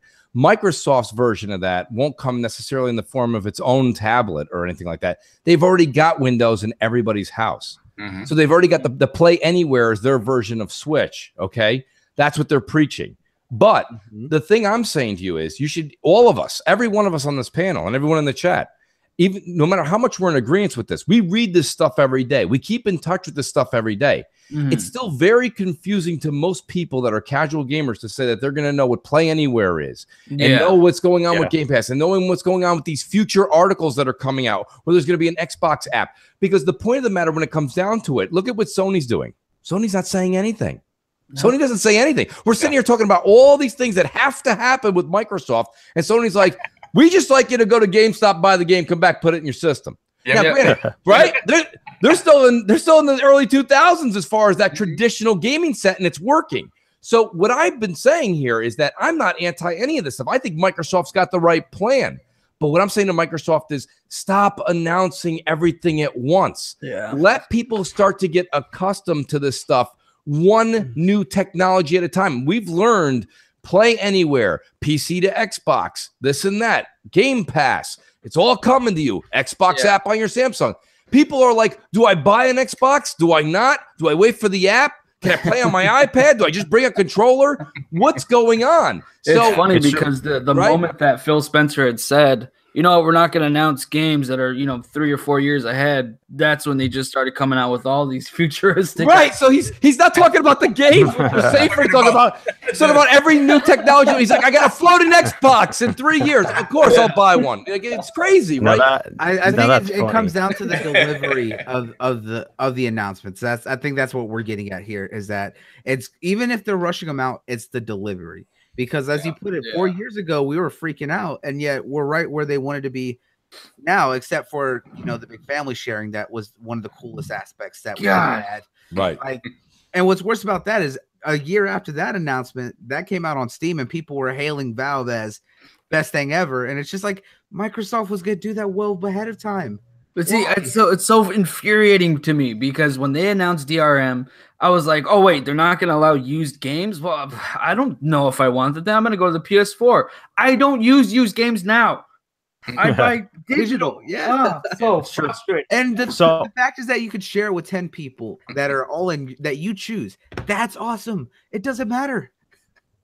So let's round this topic up a little bit. It's been beaten into the ground, but I think that it's a copycat league per se when you're talking about gaming. So I wouldn't be surprised if Microsoft copied some of the things that the Switch is doing because it's popular right now, or vice versa. We shall see. But when it comes to Microsoft, I think it was really funny that you guys mentioned that.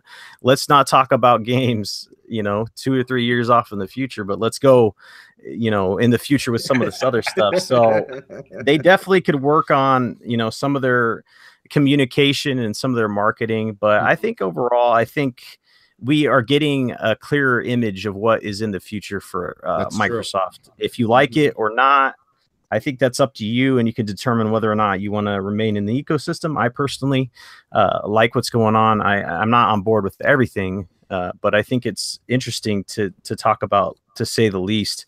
Let's get on a lighter subject real quick, and then we're going to jump right back into a Microsoft story.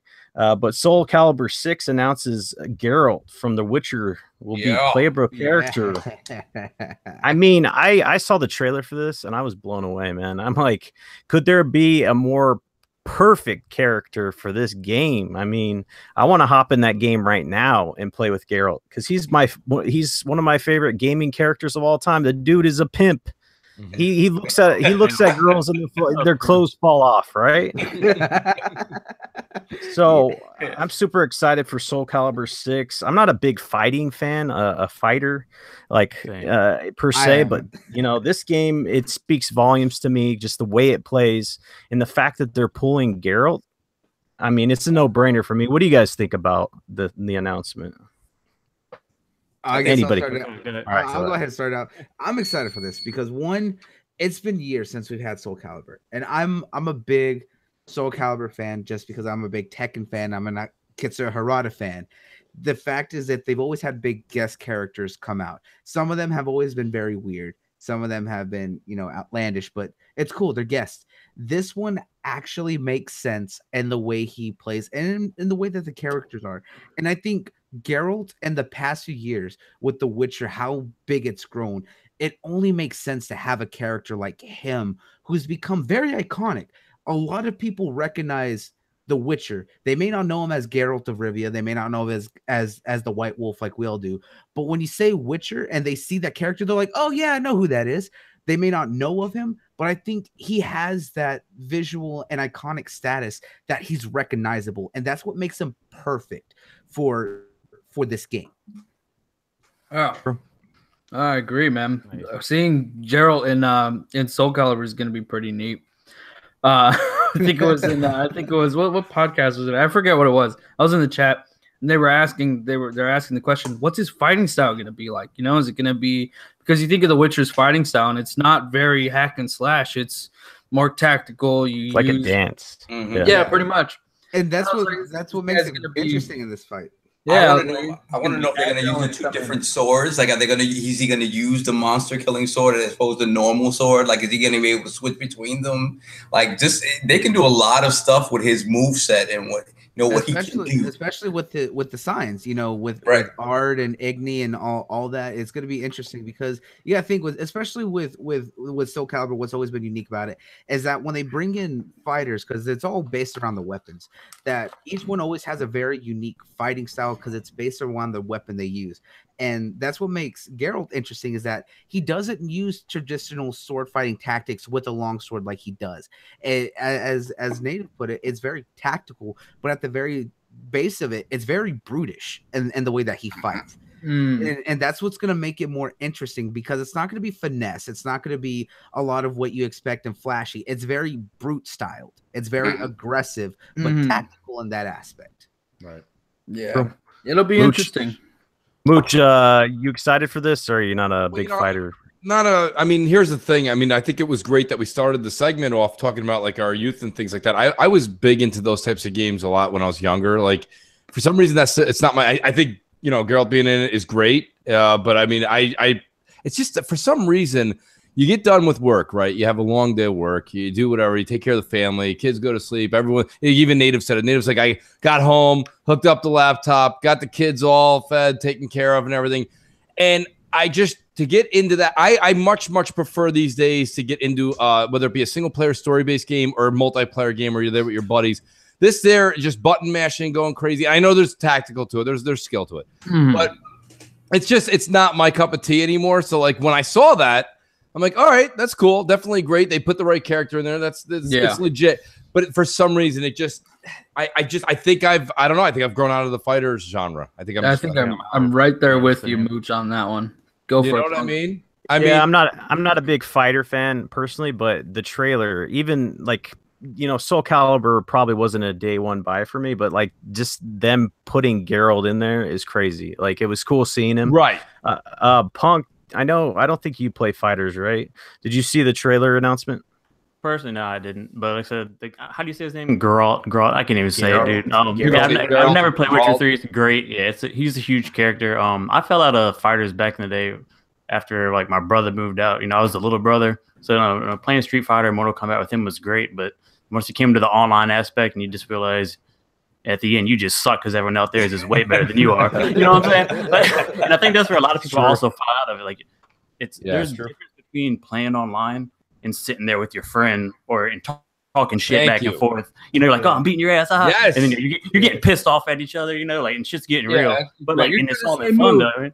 And if it's your brother, you're gonna punch him in the fucking arm. That's what I was just gonna say. Whether it was your brother or your best friend, the minute you got done, if you lost, you were like, you just punched the winner in the arm. Like, and nowadays it's like you jump online, you get your ass kicked, and you fucking rage quit. You're like, man, fuck this game. You don't want to play it no more, dude. But I didn't want this game anyway. So basically, what I'm getting at is that you don't like getting your ass beat online, but you don't mind getting your ass beat on the couch because you're gonna be afterwards. It's funny how that works, right? It makes no sense at all. But you're fine getting your ass whooped in person. version. It's all good. It's great. It's a right big there, game, man. dude. It's a huge game. I'm glad it's coming back for the people that enjoy it, man. Yeah. That's I'm pretty much right, all there I'm is right on it. there. I'm right there with you, man. I think that's where it comes down to, is that when series like these take off these long breaks, it's always good for people to be able to go back and have those revitalized. I don't care if it's a series I don't like a lot of us is. It's great for the people that want that game. I think that's what we should all come down to. I was just going to allude to that right now, is seeing the response of, Geralt being in Soul Calibur, seeing the people that played that competitively, seeing their response to it, and just seeing how excited and passionate they are for the game and for that genre. It's pretty damn neat. And I won't lie, I enjoy watching the competitive scene for these fighters like Street Fighter and Tekken and Mortal Kombat and stuff like that.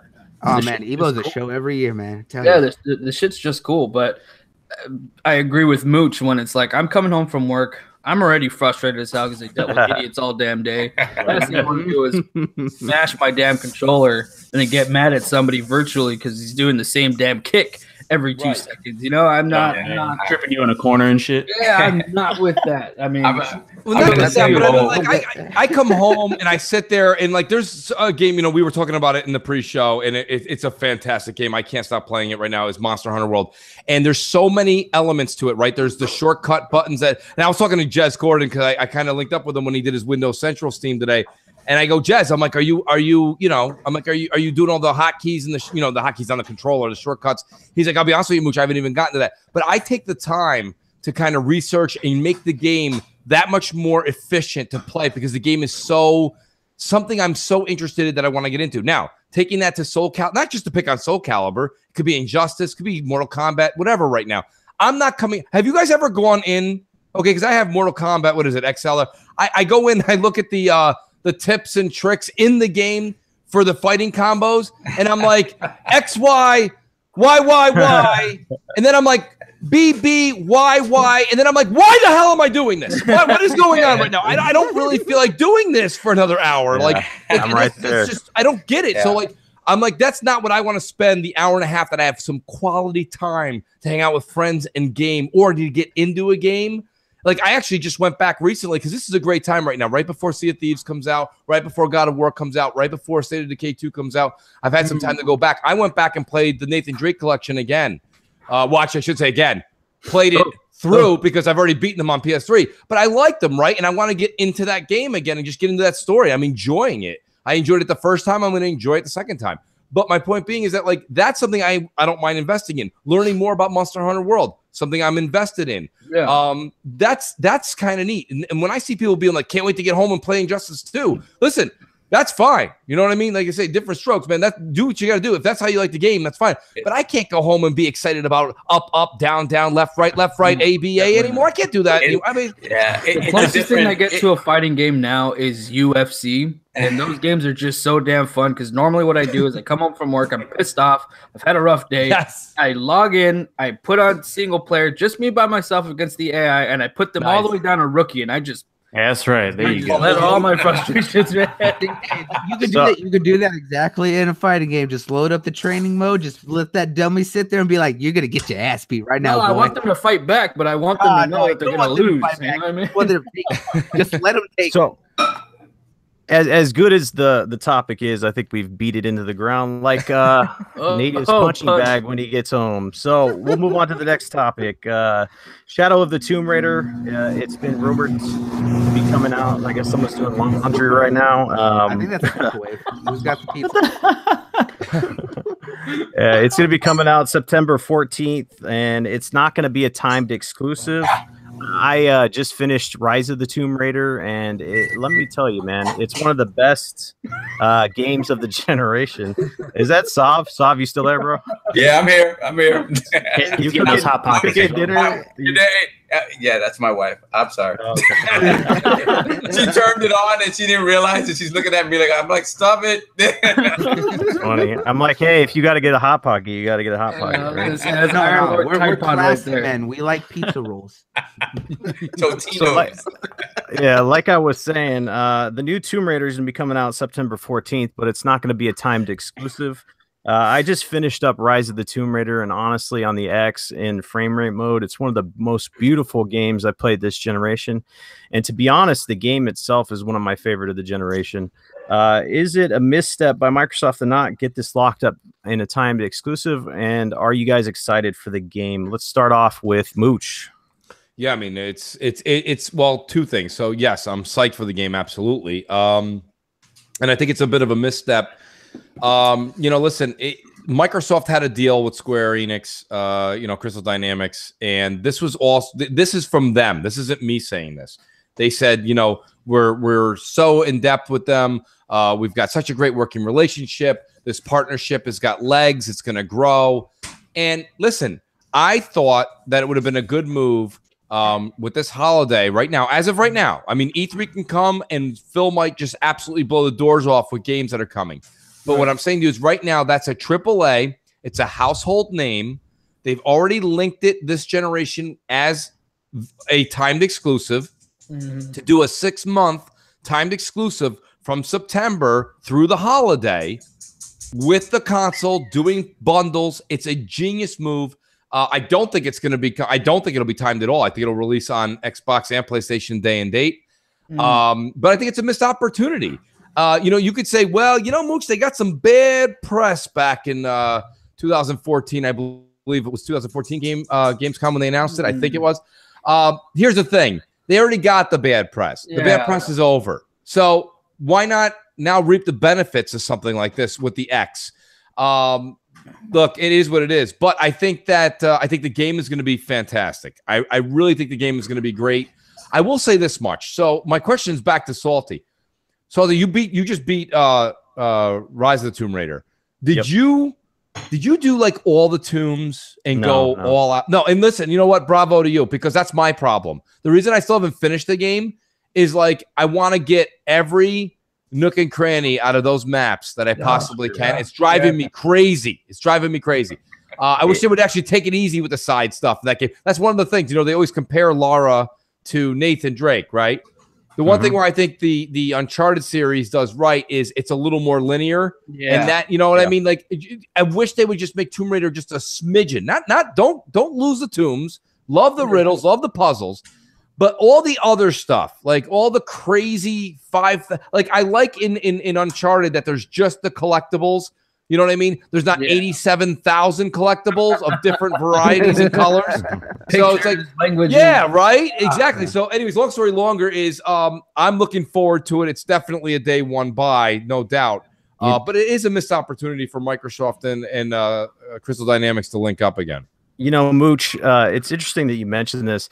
This game has been in my backlog for a long time. So I was kind of getting that open world fatigue. I burned, I got through Assassin's Creed Origins. I've been playing all these open world games. And then I got to Rise of the Tomb Raider. I'm just like, I'm going to go through the main storyline and I'm going to get this out of my backlog. And if I go back and do everything else, then we'll approach that when the time comes. That's the way to do it. But it is amazing. I'm definitely hyped the next game is coming out. Do you guys have anything else to say? Let's see. Sovereign, are you excited for the game? Absolutely excited. I mean, to me, I hope they blow it out even more. Like for me, like I want it to be this huge open world thing where that ain't fair, Sav. You're an open world. You think you're Assassin's Creed, dude? That ain't fair. But this is what I want, because if you think about what she is, right? Like she figures out where these tombs are, whatever the storyline is or whatnot. I would love to be able to play those aspects, like where she's like figuring out the puzzle and she has to find out where she has to go. And then when you can whatever, like some kind of linear thing where you get to the country that she's going to, whatever, and you actually have to like use a compass to try to find the location that you're trying to scout out. Like I would love that sort of stuff. I would love the climbing to be more elaborate. And in terms of what they did in the actual tombs, I thought it was much better than the original reboot, but I did think they held your hand a little bit in the tombs. I wanted that old school Tomb Raider feel where you had to figure out what the hell was going on. Like, it was just they didn't hold your hand as much, and I would love for them to go back to that. Okay. See, here's my so Sav. Here's my other issue though with it, right? And speaking to an Assassin's Creed fan, same with you, Salty. You like Assassin's Creed as well. So here we are, September 14th. We've got this game dropping. You know it's going to be a decent sized game, even though Tomb Raider, if it's already a decent size. You've got Red Dead Redemption coming out in 3.5 weeks. Oh, right? Like I'm going to lose my mind right now because there's other games we haven't even heard about yet. Those are my top two for this year. Those are my top two for this year, and I'm just gonna play them interchangeably. Yeah, I brought this up the other day, and I'll bring it up again. Why not bring out a game? I don't care if it's Shadow of the Tomb Raider. I don't care if it's Red Dead. Bring something out in July. Let us play it. Then people go, that's not holiday money. We are playing games all year now. We're podcasting all year. We're doing it all the time. The hardcore is there. That money that they know that they got guaranteed is there. And if you have a game come out in late July, why can't you re-advertise that in October for holiday if you have the casual market that only buys it then? It's still new to them. You guys remember TGI Friday, right? Or thank God it's Friday. If you ain't seen it, it's new to you. You know what I mean? Like that's the whole thing. I mean, so we couldn't be getting Crackdown in that time frame. Crackdown should be August, right? Yeah, I'm thinking August. Yes, but I mean, Crackdown. No disrespect to Crackdown at all, because I'm eagerly anticipating that. But I mean, I would love to have a game like Tomb Raider is perfect to get that middle July, dog days of summer, right? Sitting inside, it's 98 degrees out. People are like, oh no, I'm outside. Who's hiking all summer? Who's walking around that much? It's hot out. People are inside their air conditioning. I think it's one of those things. Red Dead, Red Dead threw a wrench into everybody's plans. It did. It did. There's a lot of games that just aren't going to be ready soon enough to release earlier than what they planned. So the only thing left is to get pushed into 2019. Yeah, that's true, man. They're like, I ain't releasing alongside that. Call of Duty about it too. Is that we're releasing in October for the first time in like 10 years. It's releasing. I know, right? I think literally everyone just shat out a brick once they said, no, we're not going to do spring. We're going to do directly in October. This is the date. They're just like, fuck. They're like, delay everything. Delay it all. I don't care. Just do it. That behemoth, it flexes his arm, and all the little ones start scurrying. So because you see, like, think of it like Rockstar's just sleeping, right? They're the big sleeping beast, and everyone else is just dancing around them. As soon as Rockstar starts to move, they're like, "Oh, time to go. We got to move." That's the 17th Colossus, man. Like, you don't want to touch that. And the gaming overload is going to be ridiculous. Everyone's going to be rushing. Like, you think you're not, like you said, Tomb Raider, you're not really going back to find a certain tomb. I mean, I haven't played it personally, but what do you think you're going to do with these games? You're just going to go straight to the fucking storyline. Like, bam, bam, bam, nothing to the side, and to the next one, to the next one. See, that's bad. See, here's the thing. I'm thinking. I like OCD. I'm thinking as far as these games that are coming out, like Red Dead, you got Tomb Raider, you got Crackdown, and all these open world games. My backlog isn't the 300 games I have sitting in my account. It's the 3 games that are coming out. Like, that's it. That's my entire backlog right there now. The other ones can just take a seat because I'm never going to get through those. I mean, I'm still getting through Rise of the Tomb Raider, and it's a great game, but I think that the hook for Rise of the Tomb Raider is that all the side stuff gives you improvements to like your weapons or your gear or whatnot. So there's a reason to do it. There's a lot of games that like even Assassin's Creed does it. A lot of side stuff. They were better with Origins because now you have more of an RPG system when you're improving your stats. But like there's so much fetch quest stuff that doesn't mean anything. I stopped cleaning out maps in Assassin's Creed because I used to do that all the time. You don't get anything. Oh, sorry, go ahead. Yeah, the last open world game that I played and actually enjoyed and didn't feel like I was doing my taxes was Skyrim. That was the last one that I actually enjoyed, where I was taking my time. I went through everything, and that was it. Hey, Native, but you're a fraud though, so it doesn't count. But as much as I'd like to talk on this topic more, we have to close on it. Unfortunately, Lara Croft will be someone that we'll definitely look forward to in the future. We have a final topic that I definitely want to touch upon, and then we'll get out of here because it's been an awesome time, and we could talk for 4 hours if we wanted to. But true that we gotta give Daz a run for his money. So, So, without further ado, we're going to talk about the last topic of the night, and it is the most juicy one, I think, because Microsoft has been teasing the biggest E3 show ever. If you look at the executives on Twitter, and there's a lot of them, Aaron Greenberg, Mike Ibarra, all of them, they're just talking about how big the E3 show was. There was a story that came out, a month or so ago about how small the booth size was, right? Size matters and all this stuff to fanboys. They're saying that Microsoft's booth size at the convention center was quite small, and this story leaked and everybody ran with it. And they said, "Oh, Microsoft, they're gonna have a weak showing. Their booths are so small." It's like something that I've never heard before, right? A topic I've never heard. Booth sizes, but come to find out today, a nice juicy story, came out, and come to find out, Microsoft is going across the street. They're going to be at a theater. They needed a theater to hold their E3 showing. And after that was announced, they said that the booths that are so small at the convention center will be used for mixer stuff. So let's talk about this. Microsoft is touting the biggest E3 show ever, and they moved across the street to the Microsoft Theater. Is it going to be the biggest E3? And what do you need Microsoft to show to meet expectations? Let's start off with one of our special guests, Mooch. Last topic of the night. What do you think, man? Well, I mean, I'll be honest with you. I was really, really glad to see that they're going to do it in their own house. First and foremost, it's kind of like you can see that years ago, a lot of these guys wanted to leave the whole E3 space. I'm not saying Microsoft did, but EA, a couple of people are like, yeah, we're not really going to do that whole thing. And then they realize they got to do the whole thing because it is the show, right? So Microsoft happens to own the property across the street. So why not do it in your own house where you can govern everything? You've got the best lighting, the 4K setup. Everything is set up there for 4K so they can blast all their mixer stuff out of there and look like they're the kings of the world. So good on them for doing that. Number two, I mean, I don't know. Look, here's the deal with E3 that everyone keeps forgetting, okay? Just totally forget about the whole, like, what people have been saying about booth size. The problem about it is this. We only care about E3, about coverage on the media, what the media is covering, what the hour-and-a-half presentation is on stage. So let's think, the people that we all know, we have a lot of friends, right? And I think even Lord Sovereign, you've been over to E3, I believe. Yeah, right?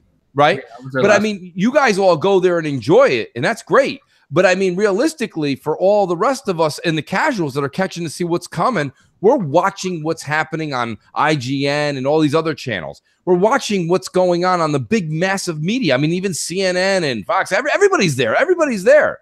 So my point being is the booth sizes for the people there enjoying it. You know what I mean? Like, that's literally like when someone says Disney World is a big deal, it is a big deal, right? But I mean, if somebody says I didn't have a good time there because this one booth or this and that was too small, realistically, you're like, that's a you problem. From where I'm watching, those Disney parades are massive, baby. They're huge over here. I'm watching it on NBC. Looks great. So I don't know. The whole booth thing was blown out of proportion. We know that has nothing to do with the actual true talent and games that are coming out.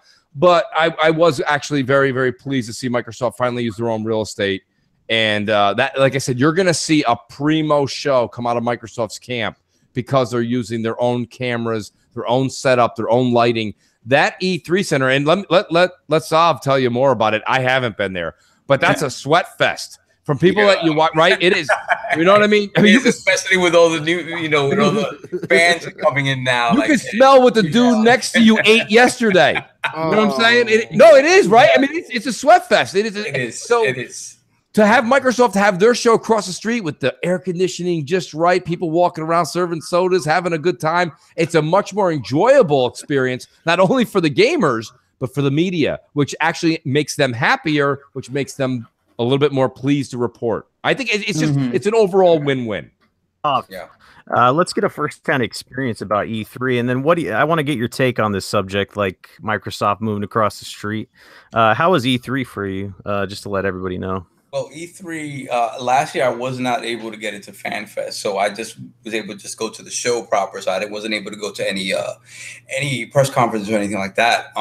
But the show, I think it needed the presence of the public there because it needed this resurgent year to get people sort of back into the spirit of E3. And when I mean people, I mean like the press and whatnot, because this has become old hat for them. Like a lot of people, if you listen to IGN podcasts and Kotaku, stuff like that, it's more work than enjoyable for them, for a lot of people who've been going for a lot of years. So it needed this sort of like this sort of influx of fans coming in there to really enjoy it for the first time. I don't think they were prepared for dealing with that amount, 15,000 extra people in there. Oof. So the logistics of moving people from point A to B were not addressed very well. If anything, maybe Nintendo kind of figured it out. Their space was really big. They had, everything was Super Mario Odyssey up and down. The way they had it set up was very cool, and it was packed, but everything was sectioned off in such a way where it was easy to know where you were going. When it came to Microsoft and PlayStation, it was a little crazier. The booths and stuff like that. It was just tough. They had, Major Nelson had his stage presence, like kind of in the center of where Microsoft was at, and then you had kiosks and booths all the way around. But they had people constantly. It was very rare you can walk up to a booth and just start playing. Like they had to have people monitoring there. You had to like wait online for, however long you had to wait online. So the lines were nuts. The experience was cool, but for me, I'm not going this year for other reasons. But for me, having access, fortunately, some of our guys are going to be able to go as media, so we'll be able to see, get into some press conferences and get some, some firsthand accounts from there. So the experience is going to be different. I would advise anybody who would want to go, just as a fan, do it once, and if you like it, continue to do it. But for me, that one time in that fashion was enough. I completely agree with you. I want more access. And in terms of Microsoft doing this, I agree with Mooch. Like, you have the real estate there. Take advantage of it. It's your house. That's right. And one thing that Microsoft has always been bad at is presenting as sort of. Sony's very good at mic drop moments. Nintendo learned that they were able to channel their quirkiness into these controlled directs where they're recorded beforehand, the message is controlled, everything is tight and concise, and Microsoft isn't great at that. I mean, you saw Gamescom last year, like that whole sort of like, sitting on a stool type thing. Like, it just doesn't work. They're not very good at just getting to the point. And I think having their own space, I'm sure they're preparing from now, trying to get something concise down and just, and to be fair, when it comes to the actual their actual press conference, they've been really good about just going from game to game to game to game to game, which is what people want to see. I just think this gives them the opportunity to even to focus that message even more. And we're talking about engagement before. Like, FanFest is a big deal. People love FanFest, and they've only been able to take maybe 500 to maybe 700 people. So I'm sure with their own space, maybe you get 1,000 people in FanFest, and they want to get these games into the hands of as many people as possible. So I'm excited to see what they're going to do. Personally, it's just, I think it's a sign of the times when it comes to E3. I think, you see this with other big publishers. They just want to get out of, the convention center. It's cramped. They're allowing, fans to come in there, which makes it even worse. It costs a lot of money to rent out space there. So why not, choose a venue of your choice, control the environment and control what's going on, allow more fans in there. I think it's just an overall great move by Microsoft, because obviously they have, some big plans for this E3. They wouldn't be coming out, the woodworks and on Twitter saying this is going to be the biggest E3 ever if they didn't feel like they could back it up. So I think it's very exciting. Real quick, let's get the takes of the panel members, and then we'll be doing our outro so we can get out of here. Bloody, what do you think, man? Oh, I think it's great. One, like, I don't know why this conversation and had it turn into another big debate. One, I've been saying it when it first came out. It's only February. We're barely seeing the pre-planning for something that was still months away. We wouldn't see finalizations until maybe April. And now we're kind of seeing that, hey, what everyone was getting all worked up about, was because of the fact that they were making the big plans. As Mooch said, you know, they're putting it in their house with all their equipment, with their stuff that's been set up to show off what they have. It's perfect. It's the right move. And the fact that the little box that they had is dedicated to showing off more of Mixer, that's great, because they've shown that Mixer is becoming a big integral part of everything that they've been working with, and it's coming up there with Twitch. So why not let it get the big experience in the convention with Mixer, whereas you get all the big stuff from theirs right across the street. It's not like it's 2, 3, 4 blocks away. It's literally right there. So it's easy to go back and forth between the convention center and their box.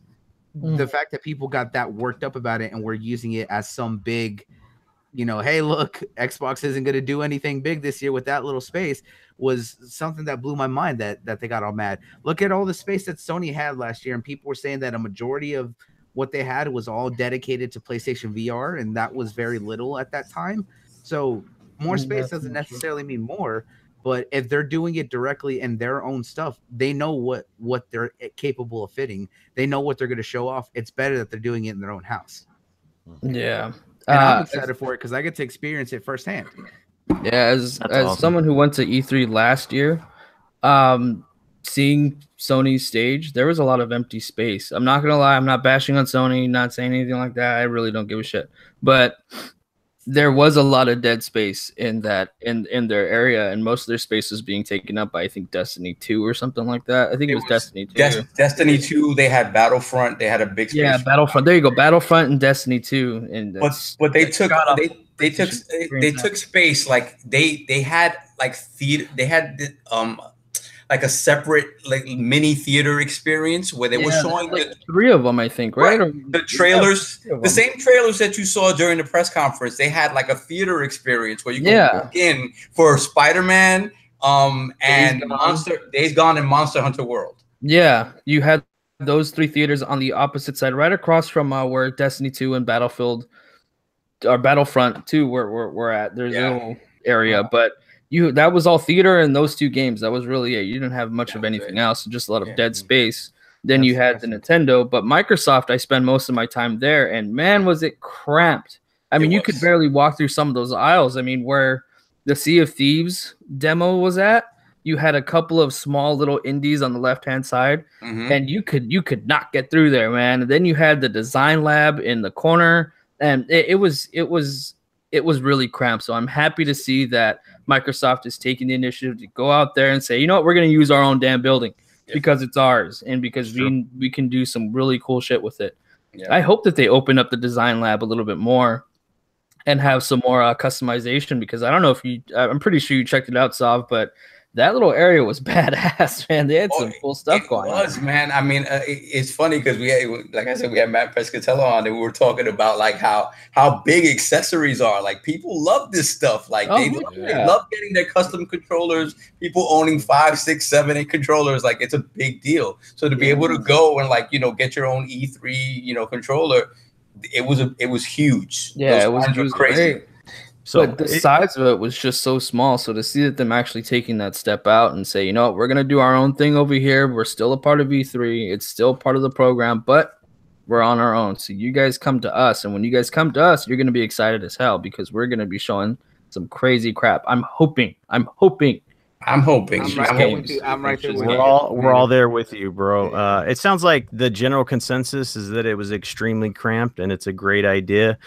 Punk, if you want to close this out, what are your thoughts on the topic? My thing is, I mean, it can't be a bad move, right? I mean, I think it's great. I mean, and what's so bad for us? I mean, you know how we always get the shit for you Xbox fans get excited. You know, it's like, dude, like, why shouldn't I get excited for something like this? Whether it be good or bad. I've watched plenty of E3s, haven't been to one. I watched plenty, and I don't always walk away super impressed, but, you know, I watch them. You know what I'm saying? You're going to take from it what you take from it. That's all Yeah. Hard to get a grip on what I'm trying to say, but like, no, Punk, I know exactly what you're saying. Yeah. Listen, I got excited the other day when my Giants picked up an amazing middle linebacker. Okay, that's not a quarterback or a wide receiver, man. I just got right? your center. Yeah, you did, right? You know what I'm saying? I'm Like a 49er fan, but that's my whole thing, though. Like we get excited about something like that, right? The idea that Microsoft has this amazing. Well, that's that's the nature of the beast. That's why we podcast. That's what we do here. But I mean, at the same time, is that you have every right to be excited for that, because what it shows you is that your favorite console, okay, is actually striving to be better. If they didn't care, they would have taken up a smaller space. They'd show less. They wouldn't care. The minute that all this came out about the booth size, they were like, you know what? We got to announce earlier, because last year they didn't announce this early what was going to happen in their play. This time they're like, no, we are having a huge show, and not only are we having a huge show, look at this. We got Radio City Music Hall over here in LA, and we own it. Okay. So we're going to go ahead and they showed you that. And you know what? Get amped, get psyched. You should. Don't let anybody talk you down. Exactly. That's what you enjoy, man. So that is going to conclude the show for tonight. I know we had some awesome topics tonight. I think that in general, I think I'm loving the direction of Microsoft, but we shall see what happens at E3 and what will transpire there, So I want to thank the panel again, and I want to thank especially our special guests, Mooch and Lord Sovereign. It was a blast to talk games with you. We're all definitely passionate about gaming, and that's what we love to do. This, like I said, it could have gone 4 hours, but we're going to keep it, at a sweet 2 hours. So without further ado, let's get the outros in. Let's start off with Lord Sovereign. Where can people find you? Yeah. First of all, thanks for having me, guys, man. You guys are amazing. I love the energy in this podcast. And you remind me a lot of our podcast, because it's just guys talking about games and not, if we're getting caught up in the BS and just talking about how much they love games on whatever platform they play. So Fantastic being here with you guys. And you can find me on Twitter at LordSovIOP, BX Sovereign on PSN and Xbox Live, and then every Sunday afternoon at 1 p.m. Eastern Time in the iLords podcast. Awesome. Thanks for coming on. And like I said before, if you guys haven't checked out the Iron Lords podcast, make sure you do. It's on at Sunday in the afternoon, and it is a blast. Our next guest, our outro here. Thanks for coming on again. I'm glad we could schedule some time that would work out for you. Mooch, where can people find you? I appreciate it as well, man. Salty, me and you've gotten a chance to hang out, but this was a great chance for me to actually hang out with Native and Knuckles and actually Punk Dish as well. And actually get to meet the Lord himself. Oh, thanks, man. We have not a guy. We may have crossed paths on Twitter here and there, but I never got a chance to actually bullshit and hang out with him. So it was cool. Yeah, man. We have to get you at the round table, brother. We got to make it happen. It'd be an honor, man. I'll be there. You know that. You just say when, I'll be there. Absolutely. But yeah, no. Honestly, great podcast. Like Lord was saying, man. Total energy, lots of good stuff, lots of good vibes. And we are here to talk about games, man. That's what it is. We all started at a young age all the way till today. You can hear the enthusiasm in the room and in the chat. As far as finding me, man, listen, it's easy. At Mooch1978 on Twitter, of course. You got me. Crossfire is going to be Friday, 7 o'clock. That's tomorrow. This is the podcasting weekend for Mooch. I started yesterday. I end on Sunday. Doing Coin Slot Saturdays with JKB. Telling you guys, it's really, really a lot of fun. This weekend we have a great, huge Nintendo guy, Nintendo Direct actually guy. It's just sick. He's this unbelievable guy. Jay's got amazing connections, and to be able to sit there and meet these people are awesome. And then, guys, I'm telling you, please, if you do anything, tune in to MNC Mornings on Sunday. Very special edition. Looking forward to it. Something that's I've been working on for a long time with Crap and Jay. Should be a lot of fun. And then I'm Mooch on Xbox Live and the Mooch 78 on PSN. And that's a lot of credentials. I have to have somebody just type that up for me. Hey, man, we enjoyed your rants and your moochisms and all that good stuff. Be sure you check all the shows out that he's on. It is very entertaining. Definitely keep you informed. Punk, where can people find you? You can find me at Punkadish Gaming on Twitter, on Xbox at Punkadish, and then obviously Thursdays here 8:30 Eastern, hanging out with all you guys. And it was great being on with Mooch and the Lord here. I mean, you guys are awesome. It's great to be a part of it. Appreciate it. Sweet. Bloody or Knuckles or both, where can people find you, man? You can find me on Twitter at Bloody Knuckles. The O's are zeros, the E is a 3, and of course, you can also find me on Saturday at my show, the Smash Podcast, every Saturday in the early afternoon, 2:30. And man, today's show was just something else. Getting to talk with one of the other Lords, Sovereign. It was great to see you, especially after coming off of meeting Dave. I've started catching some of y'all shows, and y'all are just something else, man. It's truly great to see you. Mooch, we haven't talked much lately. It's good to see you back and actually be on a show with you because, you know, we're good friends, and I love whenever you go off on your Mooch rants. It's always an entertaining time. I appreciate that, brother. Thank you. Of course, brother, man. But, you know, today's show was absolutely just one of the best, and I can't say much more than that, man. Definitely hit the like button if you haven't. Sweet. And last but not least, Native, where can people find you? You know, people can find me on Twitter, ranting about something or complaining about something or bitching about something. You can also hit me up on Xbox Live, Relevant Native, N8IVE. It's been a great show, guys. I appreciate the hell out of you, Mooch, Lord Sovereign. I enjoy the crap that you guys do. No pun intended, Mooch.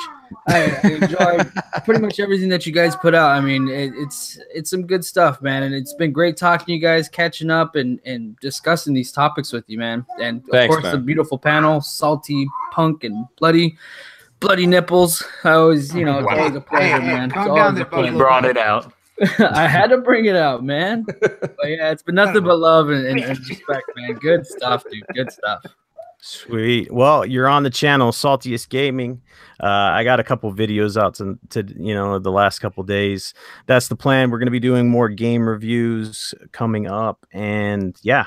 So anyway, that's going to be it. I can't even talk right now. That's going to do it for episode 27 of the Saltiest Podcast. Salty Thursday is officially over. Like, comment, subscribe, and as always, stay salty, my friends.